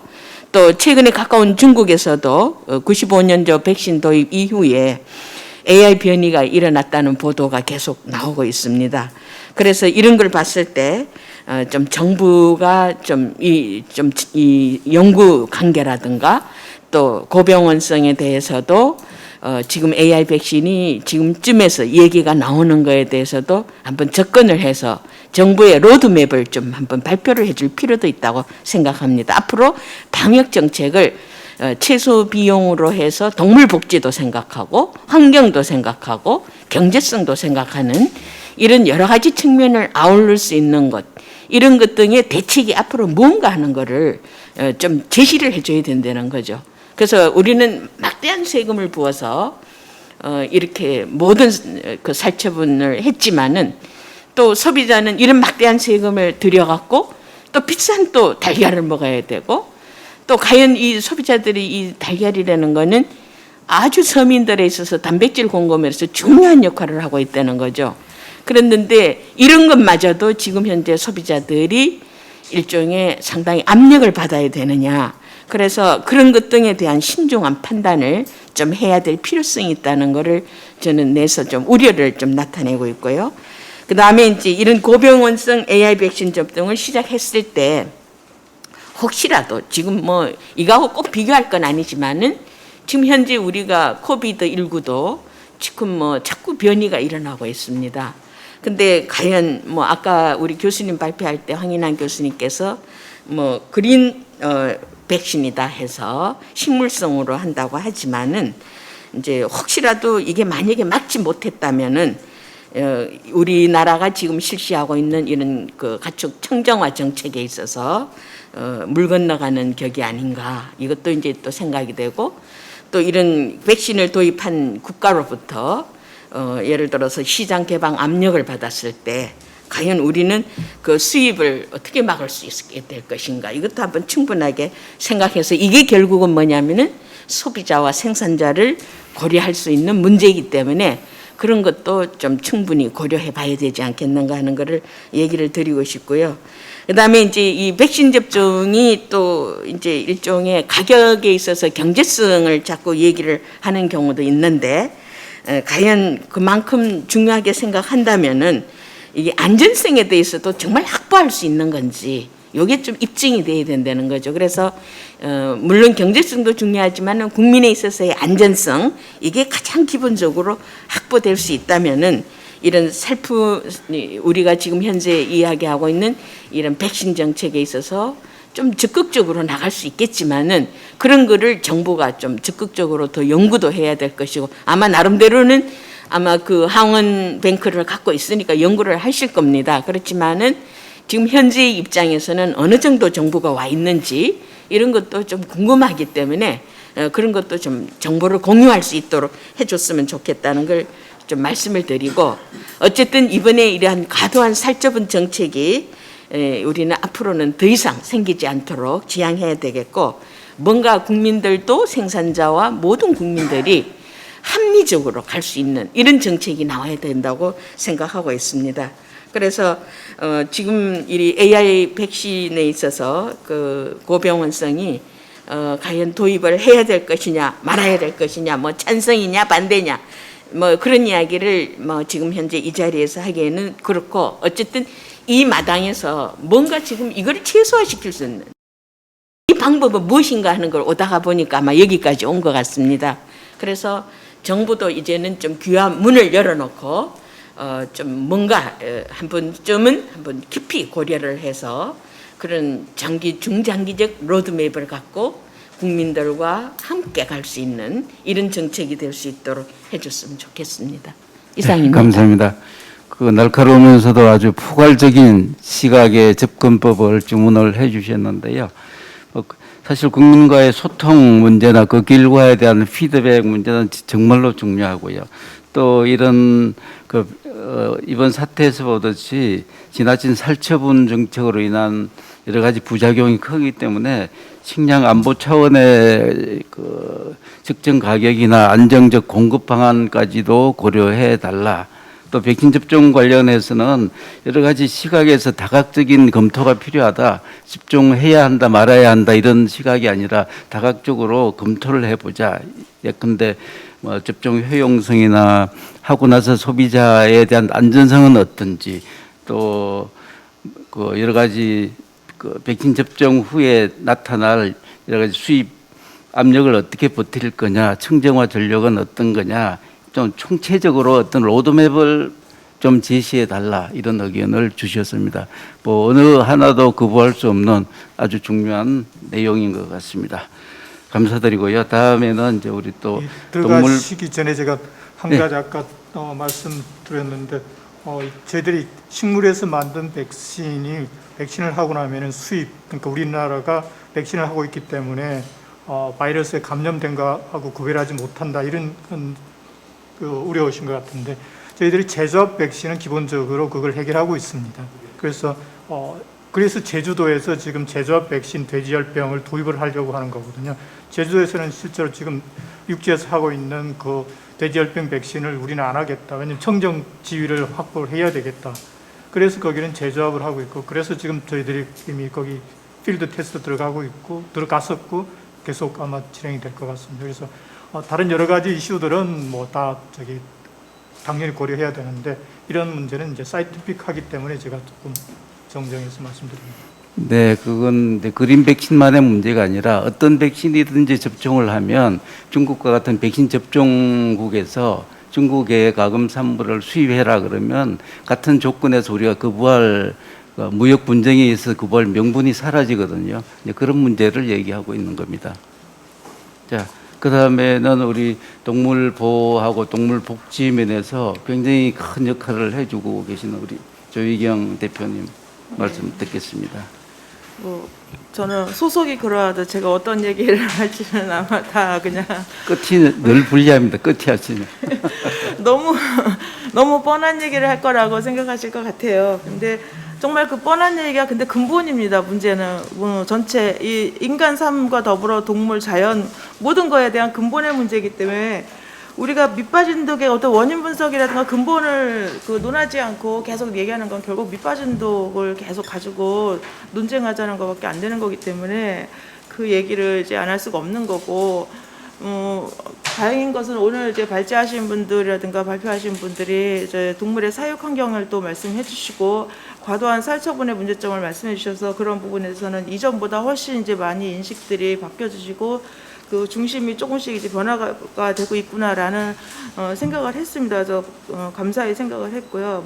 어쨌든 사육 환경이 동물이든 사람이든 자기가 있는 환경에서 영향을 받는 게 가장 크잖아요. 감염이라든가 질병 저항력으로 인해서 손실되는 이런 부분들, 이런 걸로 봤을 때는 일단은 분명히 산업계는 바뀌어야 되고 소비자도 바뀌어야 된다고 생각을 합니다. 사실은 이 계란값이 정말 지금은 갑자기 계란값이 올라서 그렇지 두부 한 몫값도 안 되는, 두부 한 몫값밖에 안 되는 그 계란 10개가 이런 상황이었어요. 근데 정말 이게 살림만 하는 여성들이 좀 더 깊이 한번 생각을 해봤으면 좋겠는 게, 정말 죽을 힘을 다하지는 않는 알이잖아요. 그 닭한테는 그런 정말 그 생명의 가치가 있는 그런 제품이 그 고통이라는 그 존재, 고통을 느끼는 존재가 그 안에 생명 가치를 놓고 생산되는 계란인데, 그게 두부값하고도 별 차이가 없다는 것은 소비자가 인식을 전환하지 않는 한 스스로 이러한 되풀이 되는 건 소비자들한테도 같이 책임이 있다라는 걸 좀 말씀을 드리고 싶어요. 제가 동물단체뿐만이 아니라 저희 자체도 소비자들입니다. 저희 회원들이 다 비건들이 아니기 때문에 일부고, 비건은 일부고. 그래서 계속 동물복지형으로 주도해 나가는 걸 저희 쪽에서 해가고 있지만, 어쨌든 이 모든 책임은 소비자도 같이 가져가서 소비자의 어떤 소비 전환 그 패러다임이 바뀌어야 되고, 저는 계란값 오른 것이 물론 비정상적으로 오르는 거, 그리고 값만 오르는 거는 문제가 있지만, 그러나 이러한 모든 문제 해결에서 일부분의 역할을 한다면은 닭의 사육 환경을 좀 더 지금 같은 이런 배터리 케이지 좁은 데다 가둬 놓고서 하는 것이 아니라 환경을 좀 더 좋게 복지적으로 제공해 주면서 그 가격을 기꺼이 지불하는 계란값의 상승을 저는 소비자들이 받아들여야 된다. 그렇지 않으면은 그 재앙 자체가 그 소비자들 스스로 온다는 거를 좀 인식을 해 주셨으면 좋겠고, 계란값에 대한 인식이 좀 바뀌었으면 좋겠다라는 거를 좀 말씀을 드리고 싶습니다. 그래서 이건 동물복지와 소비자 문제를 제가 연결을 좀 말씀을 드렸고요. 제일 그 문제는 정부 정책이죠. 사실은 여기 나와서 제일 늘 이제 만만한 게 정보이기도 하고, 좀 실질적으로 정보가 진짜 답답해요. AI 발생할 때는 그거 그냥 여기저기 허둥대느라고 혼자 앞에서 전화 하나도 대화 하나도 제대로 못할 정도로 그런 상황이 있고, 지금처럼 이렇게 조용한 때는 뭐 하는지 모르겠어요. 열심히 앞으로 또 그렇게 혼란에 대비해서 문서 쓰는 것밖에 없는 게 정부라는 인식은 그거밖에 없어요. 그래서 AI와 동물 전염병을 대하는 정부의 방식에서 딱 눈에서 그냥 느껴지는 거는 문서와 살처분만 있다. 이거밖에 더 이상 어떤 정부의 이미지를 만들어낼 수가 없어요. 문제는 그런 거가 너무 심하니까 지금 방역국이라는 것을 만들었잖아요. 전문가 그룹으로 해가지고 정부 조직을 만들었는데, 방역국이란 이름이 정말 수치스럽게 느껴지셔야 될 정도로 살처분 일관으로만 계속 왔어요. 다 죽여버리는데 그게 무슨 방역이에요. 그거는 전문가 아니라도 할 수 있는 일이잖아요. 그냥 오죽하면 해외 노동자들이라도 그냥 하는 일이잖아요. 그건 그냥 프로세스에 의해서 과정을 하는 일이잖아요.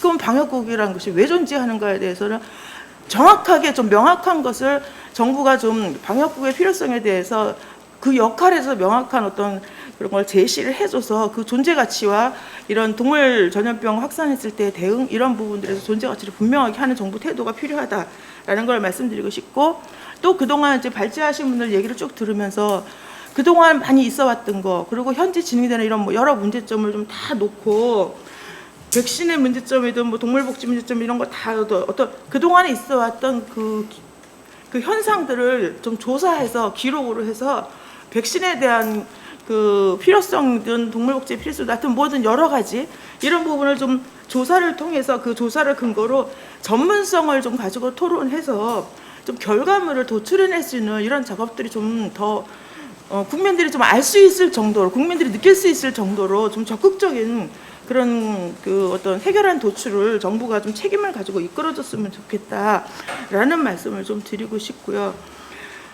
그리고 지금 이제 백신 문제가 그 할 것이냐 말 것이냐 뭐 많이 이제 분분한데 동물이든 사람이든 아픔을 치료하는 게 원칙입니다. 그리고 아프지 않게 하게 예방하는 게 원칙인 거고요. 그렇다면 그동안 이렇게 다 그야말로 죽여가지고 매몰해서도 아무런 그런 소득이 없었다면 이제 좀 다른 방식을 받아들이는 거를 분명히 정부가 적극적으로 한번 검토해보면서 이게 안전한지 안전하지 않은지에 대해서 물론 아까 그 저장님 말씀 들어보니까 뭐 치열한 토론이 있다 그렇게 말씀을 드려서 뭐 정부가 전혀 안 할 거라고 생각하지는 않지만 그러나 좀 더 현실적으로 국민이 피부로 느낄 수 있는 그런 수준에서의 그런 어떤 조사와 그 조사를 근거로 해서 전문성을 가지고 그다음에 소비자가 느끼든 국민이 느끼든 또 산업계가 느끼든 하는 이런 여러 가지들을 같이 놓고 어떤 결과를 좀 도출해내면서 아픔은 치료하는 게 원칙이고 아프지 않게 예방하는 게 원칙이라는 이거를 좀 가지고 가면서 우리가 좀 대책을 세웠으면 좋겠다 이렇게 생각을 합니다. 지금 코로나 시국에서 코로나도 마찬가지예요. 지금 얼마나 많이 불안감을 조성했어요. 죽을 것처럼 당장 죽을 것처럼. 저도 코로나 접종을 올해 겨우 그 해당대가 돼가지고 맞았는데 저희 그러니까 제가 언니들이 많죠. 위로 또 언니들이 많은데 처음엔 다 안 맞는다 그랬어요. 죽을 것 같았거든요. 그중엔 당뇨병이 좀 있는 언니도 있고 다 안 맞을 것처럼 됐어요. 젊은 노란 맞아. 그나마 제가 그중에 젊어서 그랬는데 웬걸요. 그거는 그만큼 그 죽을 거에 대한 그 불안감 때문인 거잖아요. 그렇지만 이제 때가 되니까 또 다 맞았거든요. 자기가 어떤 것이 이로운지는 분명히 선택을 할 수밖에 없어요. 사람도 죽음의 그 공포 속에서 선택을 할 수밖에 없는 이런 상황인데 지금 이런 여러 가지 그냥 우리가 그냥 죽여서 해결하는 방식으로 정책이 이렇게 가는 것보다는 분명히 여러 문제점은 좀 물론 분명히 대비를 해야 되겠지만 아까 말씀한 원칙, 예, 아픔은 치료하고 병이 걸릴 것 같으면 예방해야 되는 이런 원칙에서 거기에 의학이 필요하다면 분명히 그런 질병 속에서는 분명히 의학이 절대적 존재인 거고요. 그런 의학을 절대적 존재를 하나의 축으로 해서 한번 어떤 대안을 내놨으면 좋겠다라는 말씀을 드리고 싶습니다. 네, 감사합니다.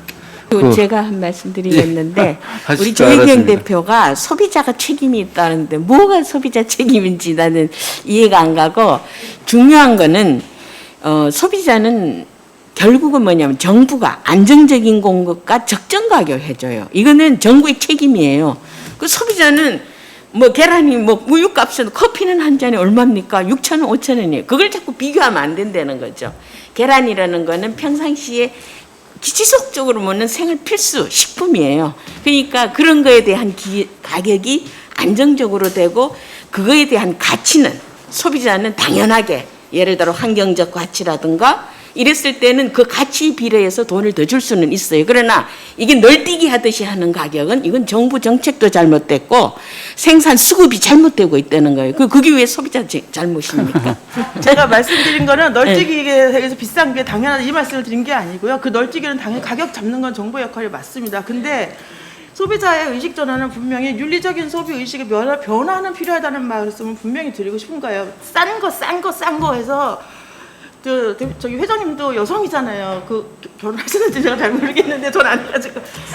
예. 오늘 그게 그 고통을 기반으로 하고 내가 내 가격을 계속 저가 이렇게 하지는 않자고 변화하자는 그 얘기를 그 책임은 분명 소비자한테도 같이 가져가야 된다는 얘기고 오해는 저희도 소비자. 오늘 토론이 엉뚱한 방향에서 치열하게 전개되고 있습니다. 그 조희경 대표님이 아주 신선한 시각에서 그 축산물 가격, 특히 계란 가격을 예로 들면서 소비자들의 인식 전환도 필요하다. 그걸 생산하기 위해서 동물은 얼마나 힘들겠는지 그 시각은 저도 인정합니다. 그리고 이 주제와 관련해서는 방역 정책국이 새로 생긴 만큼 기존의 규제 위주 살처분 정책을 답습하지 말고 좀 더 과학적으로 정책 개발을 해서 이 방역을 리드해가는 역할을 해줬으면 좋겠다. 전문성도 함께해서 거기다 또 살처분 최소화를 위한 정책을 깊이 검토해서 앞으로 이런 사태가 재발되지 않도록 좀 해줬으면 좋겠다는 뜻으로 토론 발표를 해주셨습니다. 이제 마지막으로 남은 분이 안기로 팀장이신데요. 경기도에서 실제로 AI를 비롯해서 동물 질병을 방역하기 위해서 정말로 현장에서 고생 많이 하시고 있는 분입니다. 우리 안기로 팀장님 이 의견도 반영해서 좀 정부 입장에서 지방자치단체 입장에서 한 말씀 좀 해주시죠. 예, 경기도에서 AI를 업무하고 있는 안기료입니다. 자꾸 정부 말씀을 하실 때마다 제가 손에서 땀이 나고 좀 이게 제가 할 수 있는 분야가 상당히 많지 않은데 이 모두 지금 하신 말씀들 하나하나 지금 제가 뜨끔뜨끔하게 받아들이고 있고 제 책임이라고 생각을 하고 있고 앞으로 다시는 이런 일이 생기지 않도록 한번 노력하려고 다짐하고 있다는 말씀을 먼저 드리겠습니다. 그리고 뭐 우리 조경 대표님도 잘 아시겠지만 저는 이제 동물 보호, 그다음에 축산물 위생, 동물 방역을 다 이제 같이 아울렀던 부서에 있었기 때문에 이제 여러 각계 각층 여러 분야에서 서로 인식이 다르고 생각이 다르고 가치관이 될 때마다 이런 부분들에서는 논쟁이 많이 있을 겁니다. 그래서 아마 여러 가지 얘기들을 다 통합하다 보면 쉽지 않은 일이겠지만 하여튼 저희 경기도 입장에서의 위주로 저희 오늘은 좀 말씀을 드리는 거로 오늘 가름하고자 합니다. 대개 이제 저희 친구분들이 그런 얘기를 해요. 이제 7월달 지나니까 넌 놀고 있겠다라고 얘기를 하는데요. 경기도에 살처분 했던 165농가 중에서 지금 108농가만 입식을 했고요. 실제로 그 전체 살처분했을 때 대비해서 40%도 아직 입식이 안 돼 있습니다. 또 하나 이제 경기도에 95농가 정도가 살처분을 했는데요. 그 95농가 중에서 지금 66농가만 입식을 했고 그 66농가도 다 입식을 하지 못한 게 근본 아마 살처분 보상금 이제 문제들이 많이 있었겠지만 그 보상금을 가지고 입식을 하기가 쉽지가 않았습니다. 그래서 뭐 계사 한 동, 두 동 이런 정도밖에 채우지를 못해서 실제 산란계는 지금 30% 정도 입식이 된 상황입니다. 그래서 뭐 소비자 제 집에도 지금 소비자 민원이 상당히 많습니다. 그래서 그분께서 뭐 견학값 왜 이렇게 비싸냐고 저에게 계속 민원을 넣을 때마다 저도 뜨끔뜨끔한데요. 지금 계속 입식을 할 수 있는 그 분양을 해줄 수 있는 농가도 지금 많지 않은 상황에서 아마 이번 달이 지나도 다 입식하기는 사실상 불가능하다라는 생각이 들고요. 지금 그런 일들을 지금 하고 있어서 그 정부가 지금 놀고 있지 않다라는 얘기는 미리 좀 말씀을 드리겠습니다. 그리고 여러 가지 개선 대책들을 지금 말씀을 하고 있고요. 정부에서도 지금 놀고 있는 건 아닙니다. 사실 올해가 지금 민감한 상황인 게 2017, 2018년, 19년까지만 해도 전국적으로 전 세계적으로 발생됐던 추세가 한 200여 건밖에 안 됐습니다. OI 발생 보고가 보면요. 근데 작년에 한 1,400여 건으로 넘어갔고요. 올해 지금 상반기에만 지금 2,400건이 넘어갔습니다. 거의 2,500건 되는 거 봐서는 올해도 지금 사태는 좀 심상치가 않다라는 생각이 들고요. 또 하나 기후변화 여건을 말씀드리면은 시베리아의 지금 온도가 상당히 지금 높아지고 있는 게 우리 AI하고도 연관이 왜 있냐 하면요. 우리나라에 오는 기러기는 사실은 알을 낳으러 오고 알을 낳아서 알을 부화하는 게 아니라 시베리아에서 부화를 하고 우리나라로 내려옵니다. 다시 말씀드려서 우리나라로 러시아로 가는 그 시기가 일정하지가 않아요. 그래서 지금 뭐 특방 기간을 갖다가 우리가 좀 10월에서 2월 뭐 이렇게 말씀을 하고 있지만 실제로 지금 기후 변화에 따라 가지고 기러기에 좀 이동하는 좀 속도나 패턴들은 좀 많이 바뀌고 있고 그다음에 예전에 그 동남저수지에서 문제가 됐었던 가창오리 건 같은 경우도 뭐 많이 얘기 드렸겠지만 지금 가창오리에 지금 우리나라에 들어오는 분포도 지금 많이 바뀌고 있어요. 그래서 그런 거를 봤을 때는 지금 어떤 그 고전적인 기존에 있었던 AI의 방역과 패턴과 그런 거에 대한 분석에 의해서 과연 되겠느냐라는 사실 두려움이 지금 정부도 있고 저희 경기도도 있는 상황입니다. 또 하나 지금 경기도는 국토 면적의 한 10% 정도밖에 안 되고 수도권에 위치해서 좀 도시화가 많이 돼 있습니다. 그러다 보니까 실제로 결란을 사육할 산란계를 키울 수 있는 그런 지역이 되게 좀 국한되어 있는데요. 그럼에도 불구하고 지금 수도권에 위치하고 있다는 여건 입지 때문에 지금 산란계 같은 경우는 전국의 한 30% 정도의 지금 산란계를 사육하고 있고요. 그 산란계도 실제로 포천이나 화성, 안성, 이천, 평택 이런 한 5개 시군에서 60% 이상의 그 산란계들이 밀집해서 사육을 하고 있는 상황입니다. 이러다 보니 실제로 저희가 AI가 발생됐을 때는 한번 발생되면 상당히 심각한 그 지금 3km 이런 식의 정책이 된다 그러면은 앞으로 올해와 같은 이런 살처분을 해야 될 수밖에 없는 그런 상황이고요. 점점 지금 도시화로 인해 가지고 사육할 수 있는 여건이 줄어들다 보니까 기존에 경기도에 이제 보면 이 충청권과 인접되어 있는 곳에서는 지금 뭐 10만 수, 20만 수가 아니라 한 농가당 한 50만 수 이상 이렇게 대규모로 키우는 농가들이 점점 많아지고 있기 때문에 주변에서 살처분을 하게 되고 3kg의 어떤 살처분 범위가 된다면은 저희는 아마 올해보다 더 많은 그 살처분 수술을 살처분할 수밖에 없다라는 게 지금 어쩔 수 없는 상황입니다. 또 하나 지금 그 철새 부분을 말씀드리겠는데 경기도는 특징적으로 위쪽은 휴전선 인접 지역입니다. 그래서 발달이 좀 덜 돼 있고요. 서쪽은 서해안 지도로 해가지고 뻘과 그 다음에 해안가가 많이 있습니다. 그리고 남쪽은 천안, 뭐 진천, 뭐 여러 이제 그 산란계가 아주 집산돼 있는 지역이죠. 그래서 충청권과 경기도의 인접 지역이 상당히 산란계가 집산돼 있는 지역이고 또 물류 이동의 가장 중심, 거칠 수밖에 없는 지역입니다. 그 다음에 동쪽은 강원권과 인접돼 있고 철원, 원주 이런 좀 축산세가 좀 세면서도 실제로 좀 자연 환경이 잘 보존돼서 철새들이 많이 놀 수 있는 여러 가지 여건들이 있습니다. 다시 말씀드려서 경기도는 실제로 수도권 중심 쪽에 가운데로 들어갈수록 도시화가 돼서 닭을 안 키우지만 외곽으로 갈수록 철새도 논일 수 있는 아주 좋은 여건이고 거기에 가축을 사육할 수밖에 없는 지역이기 때문에 그로 인해 가지고 일어나는 발생이 피해는 어차피 막을 수가 없는 상황이다. 어떻게 보면 좀 상당히 불강력적으로 저희들이 열심히 방역을 한다고 그러고 있는데도 아마 좀 많이 문제점들이 생기고 있는 거 아닌가라는 생각이 듭니다. 그 국내 발생을 말씀드리면은 2014년 이후로 경기도는 거의 빠짐없이 매년 발생되고 있습니다. 매번 발생될 때마다 경기도가 빠진 적은 없고요. 그러다 보니까 이런 피해들은 매년 일어날 수밖에 없고 이 피해에 의한 사이클은 계속 돌아가고 있고 우리 안두영 채란 위원장님 말씀하셨지만은 지금도 입식을 못하고 있기 때문에 5월 달에 입식을 한 농가도 특방기간이 되는 10월 달이 돼야만 결란이 나오고요. 결란이 나오자마자 다시 살처분을 해야 되니 말아야 되니 이런 위기 상황에 놓이게 된다면 실제로 안정적인 산업을 영위하는 이 산란계를 키우는 이 농가들은 안정적으로 좀 산업을 영위하기는 사실 쉽지 않은 상황입니다. 그러니까 불안불안하게 매년을 살아가고 있는데 과연 그럼 경영이 될 수 있겠느냐 이런 부분에 의구심이 생기기 때문에 지금 근본적인 어떤 방역 대책이 좀 개선이 필요하지 않나. 그래서 지난번에도 회의할 때도 말씀드렸지만 전향적인 방역 대책의 좀 그런 방안을 좀 중앙에 얘기를 하고 있는데 지금 아마 중앙에서도 많이 고민하고 계신 걸로 알고 있습니다. 또 하나 해외 상황은 지금 말씀드렸지만은 지금 올해 상반기까지 2,400건 이상 발생되고 있는 상황이고 또 하나 지금 6월 달에도 OI 보고 보면 실제로 지금 52건이 지금 발생된 걸로 알고 있고요. 아시아에도 지금 5건, 중국, 대만 이런 등지에서도 6월 달에도 지금 발생되고 있는 상황입니다. 물론 야생동물에 의한 발생 보고까지 포함해서 말씀을 드리는 거지만 지금도 안심할 수 없는 상황이고요. 방역상 지금 어려운 점에 대해 말씀을 드리면은 저희는 근본적으로 이 철새를 막을 수 있는 방법이 없습니다. 다시 말씀 철새로 인해서 전국토가 오염되어 있는 상황에서 산란계를 10만 수 이상 키우는 농가들 같은 경우는 하루에 5톤 트럭 그 결란이 들어가지 않으면은 결란을 쌓아두고 계속 해결할 수 없는 방안이기 때문에 매일매일 결란차가 들어갈 수밖에 없는 상황이고요.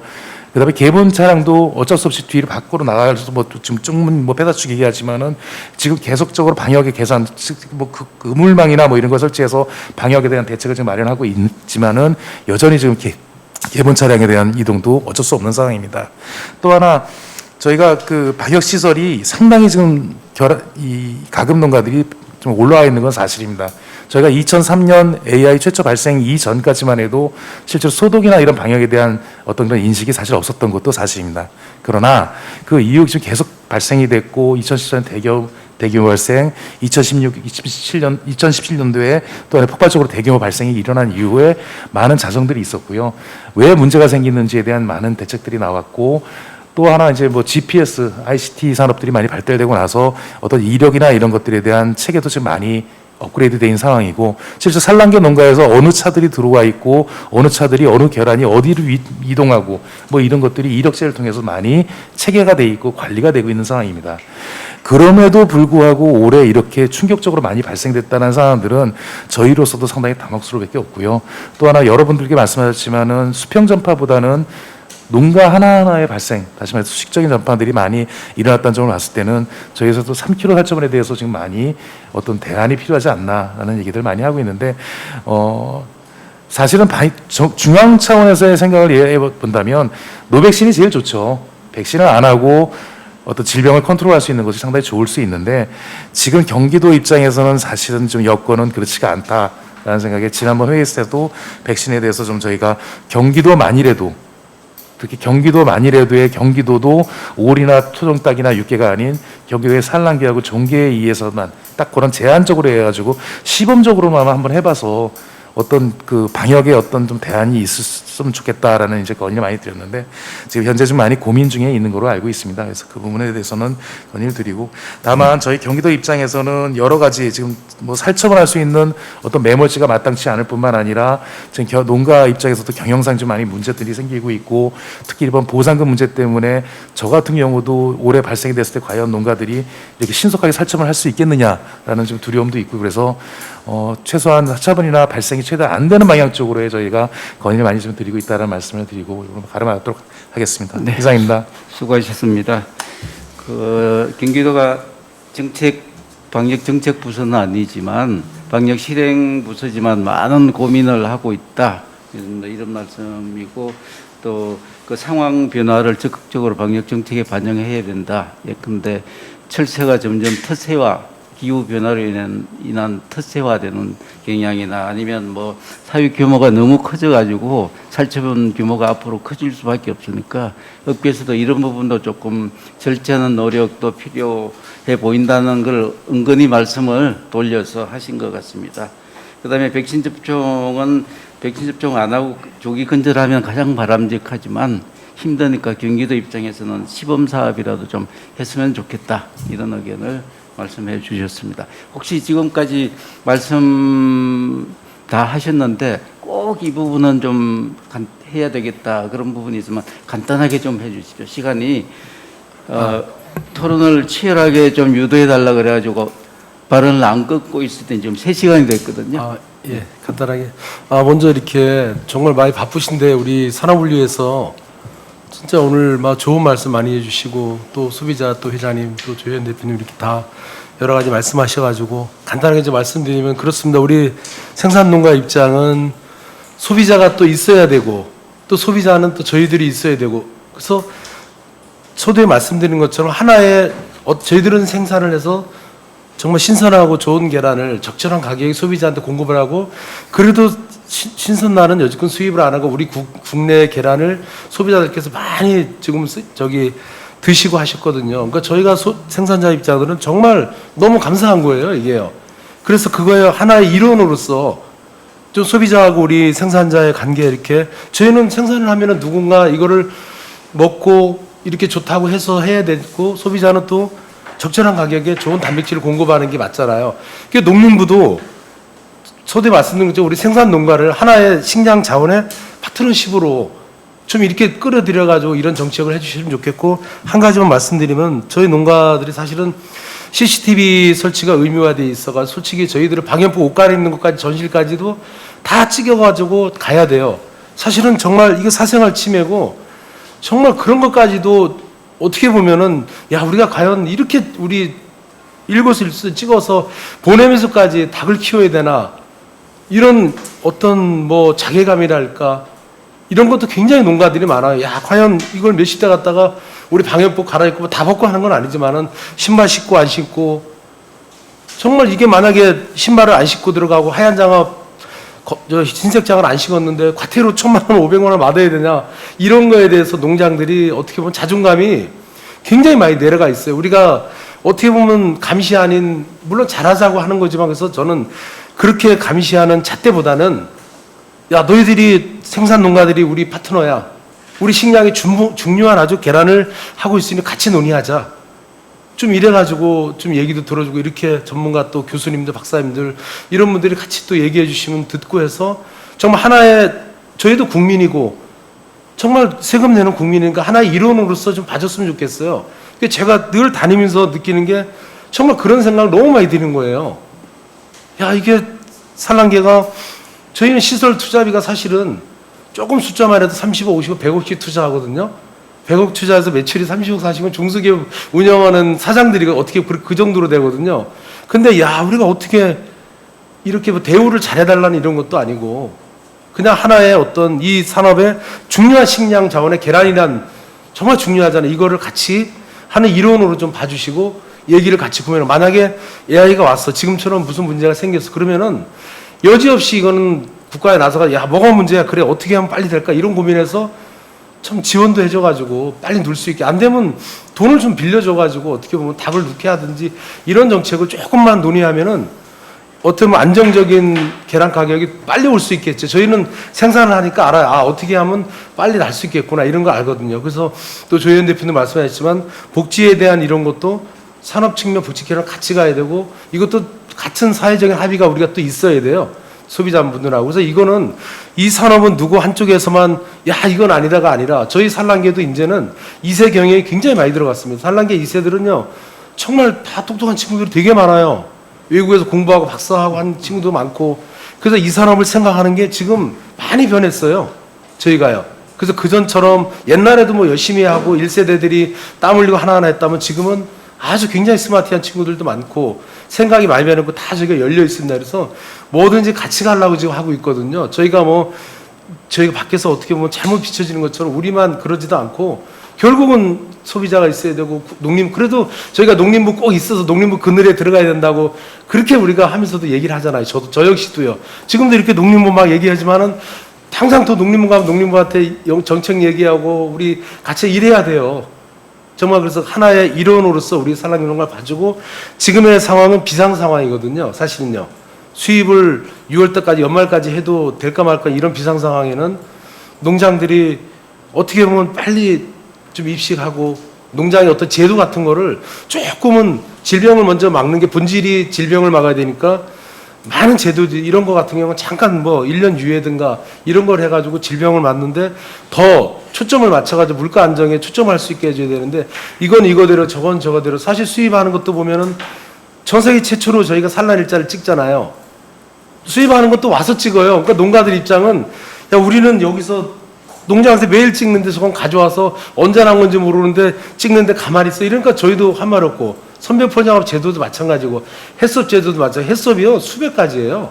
그러니까 그런 제도도 그 나라에서도 물론 수출하는 거 다 해서 온다리지만 우리 입장에서는 우리만 할 수 있는 건데 여기 와서 그렇게 하니까 저희는 이제 정부한테 야 그러면 우리는 국민 아니고 우리 어떻게 이것도 역차별을 하냐 이런 얘기가 계속 볼멘 소리가 나오니까 저도 이런 토론에 좋은 얘기 하고 싶은데 막 농가들 막 민원 들고 저도 생각하면 불이 막 나는 거예요. 현실하고 너무 틀리니까. 그래서 정말 정부 또 기관에서나 이렇게 소비자나 우리가 하나의 파트너십으로 하나의 좀 일원으로 우리를 농가들을 생각해 줘가지고 이 어려움을 저희 농가도 최선을 다해서 계란값이 정말 적절한 가격에 안정될 수 있고 좋은 환경에서 할 수 있도록 최선을 다해서 노력하도록 하겠습니다. 예, 감사합니다. 저는 수고하셨습니다.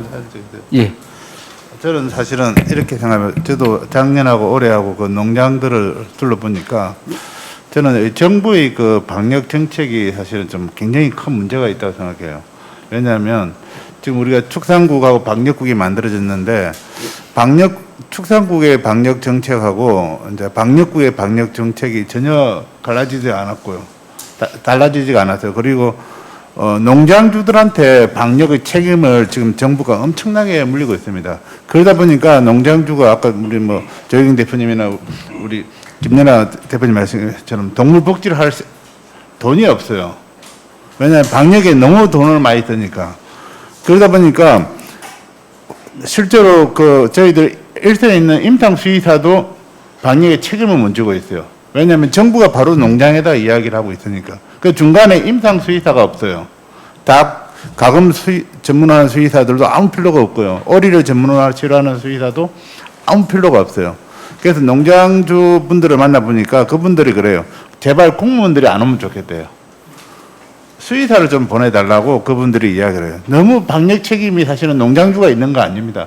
방역의 책임은 국가와 전문으로 하는 임상 수의사들이 방역을 책임져야 되는데 지금은 농장주한테 방역을 책임을 다 물다 보니까 국가에서는 아주 편하죠. CCTV 검사하고 GPS 검사하고 지금 사실은 휴대폰만 있어도 어디 가는지 다 나오는데 GPS 검사하고 이렇게 아주 편하게 하는 거죠. 우리나라는.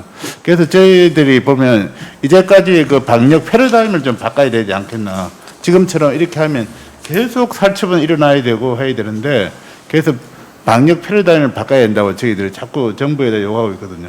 책임을 그 임상 수의사들한테 자꾸 하고 또 임상 수의사들을 전문 임상 수의사를 양성하게끔 국가가 나서줘야 되고 이래야 되는데 지금 농장주한테 그냥 8대 방역 법칙 해가지고 만들어라 보니까 거기에 뭐 오리나 다 키우는데 투자할 돈이 없어요 실제로. 그동안 지금 AI 한번 와서 정부에서는 이렇게 뭐 야 보상해주지 않느냐는데 그 보상 돈이 다 빚이에요 빚. 그러니까 농장주들이 심지어는 뭐 자살하는 사람이 생길 수밖에 없는 그런 사태가 오더라고요. 그래서 제가 생각하기에는 정부의 기존의 그런 방역 패러다임을 한번 바꿔봐야 되겠다.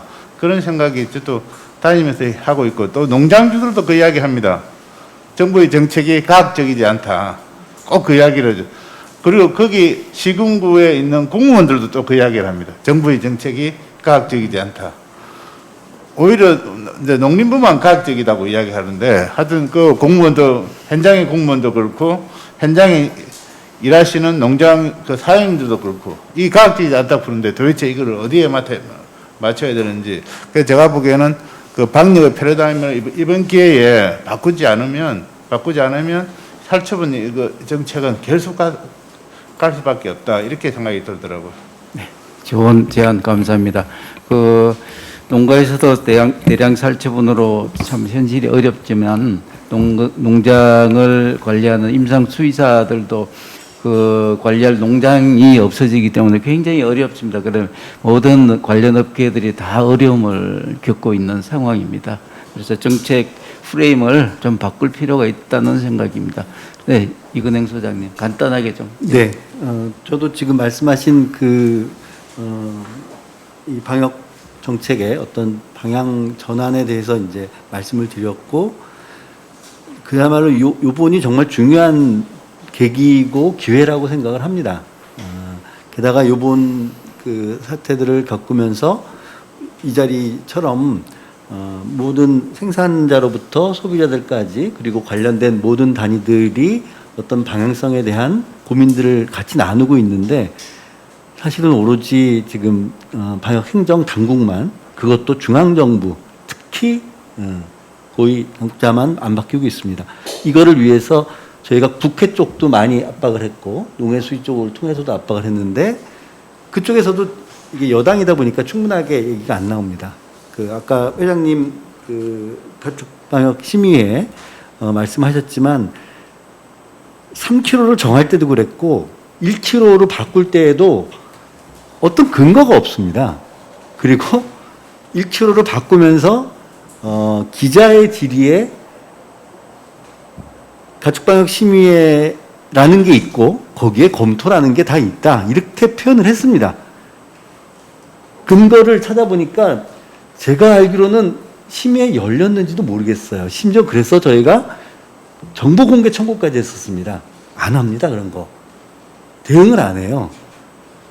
이런 상황들은, 그래서 여기 계신 분들이 사실은 되게 중요한 고리가 되고 있고, 모든 이해관계자들이 정책의 어떤 전환에 대해서 또 행정의 행태에 대해서 얘기할 때에는 이런 부분들에 대해서는 중요한 계기가 되고, 게다가 이제 그 소비자 쪽, 뭐 동물연대 쪽, 뭐 이런 단위들이 같이 얘기하고 있기 때문에 이 부분에 대해서만큼은 더 이상 이렇게 올 겨울에도 이런 상태로 진행되지 않도록 하는데 같이 저도 그렇고 모든 단위들이 같이 관심을 가지고 진행을 했으면 좋겠습니다. 네. 네. 그 살처분 범위는 제가 초창기부터 방역심의위원회에 있었기 때문에 설명을 간단하게 드리겠습니다. 그 부분은 조류 인플루엔자 살처분 범위 3kg는 과학적인 근거는 좀 부족하고요. 다만 구제역에 있어서 공기 전파가 되기 때문에 그 바람에 의한 전파되는 확산될 수 있는 거리 감안해서 그거는 과학적인 시뮬레이션을 통해서 3kg로 되어 있거든요. 그래서 국제동물보건기구나 선진국에서도 구제역에 준해서 3kg로 이렇게 책정을 했고요. 2000년부터 발생 초기에는 우리나라가 방역 선진국이었습니다. AI 철저하게 관리를 했으니까 살처분도 철저하게 하고, 근데 방역 선진국들은 그 후에 그걸 도입을 해서 여러 가지 현실을 감안해서 탄력적으로 적용하고, 또 3kg 내에 있더라도 음성 농가에 대해서는 계속 검사를 하면서 경계를 하고 관리를 이동 금지라든가 관리를 하고 이런 여러 가지 대안을 찾아서 살처분을 줄이는 방법을 도입을 했거든요.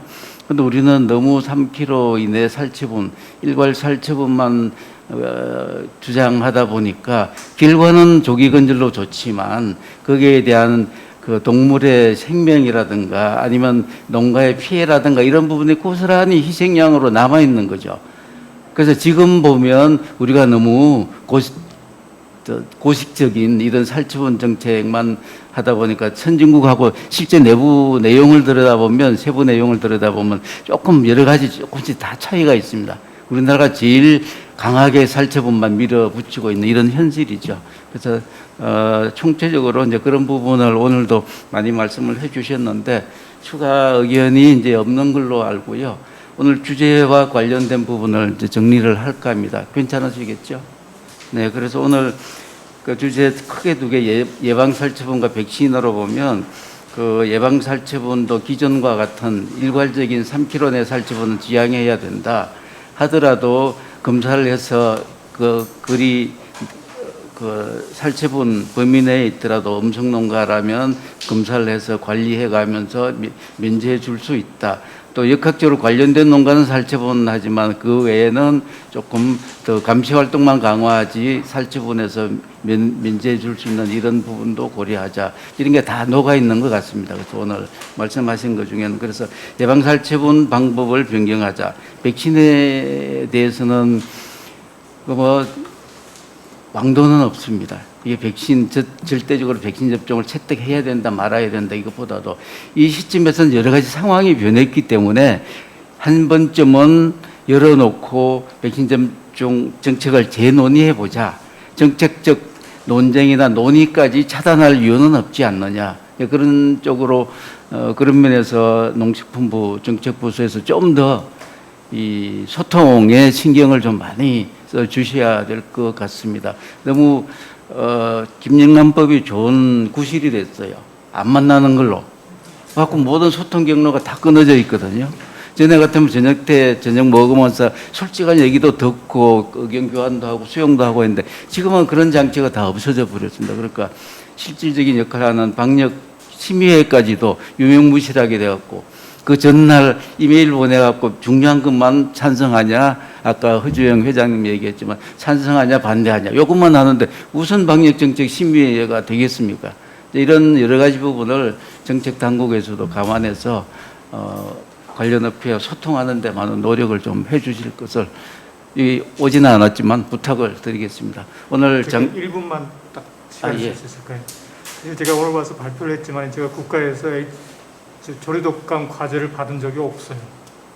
그러니까 실제 핵심 오늘 과제가 백신을 할 거냐 말 거냐 하는데 국가에서는 그냥 뱅크 항원뱅크 바이러스를 조정하자 그쪽으로 해서 실제로 백신에 대해서 연구를 한 적이 없어요. 논의는 많이 했습니다. 제대로 늘 그러니까 뭘 하자고 했긴 했지만은 정말로 다양한 새로운 이런 백신을 개발해서 들어가자고 한 번도 제대로 연구를 한 적도 없는데 지금 백신을 도입하자고 개발되지 않은데 어떻게 도입을 해요? 백신 개발도 하고 이제 여러분들이 많이 하긴 했는데 그러니까 다 그 기술 개발 차원에서 했고요. 그 정도 근데 전혀 연구한 적이 없다 그러면 굉장히 섭섭해하고 반론을 제기할 겁니다. 예, 제가 알기로 상당히 있거든요. 예, 그래서 아직은 상업적으로 회사에도 국가에서 안 한다 그러면 회사는 절대 개발 안 해요. 그러니까 실제로 해오신 분들도 기술을 넘겨줄 곳이 없을 거예요. 국가에서 안 한다고 그러는데. 그래서 이제 그런 쪽도 조금 논의를 열어주는 건 되게 중요한 게 네, 하자 네. 말자가 아니고 네, 그렇습니다. 그런 네. 쪽은 좀 더 오히려 네, 그렇습니다. 장시간 동안 이상 3시간 이상 계속됐는데 장시간 동안 감사드리고요. 특히 돌아가시면 코로나에 걸리지 않도록 건강 조심하십시오. 오늘 장시간 동안 대단히 감사합니다. 네, 안녕히 가세요. 네, 이상으로 토론회를 마치도록 하겠습니다. 진심으로 감사드리고요. 가시는 길 조심히 안녕히 가시기 바랍니다.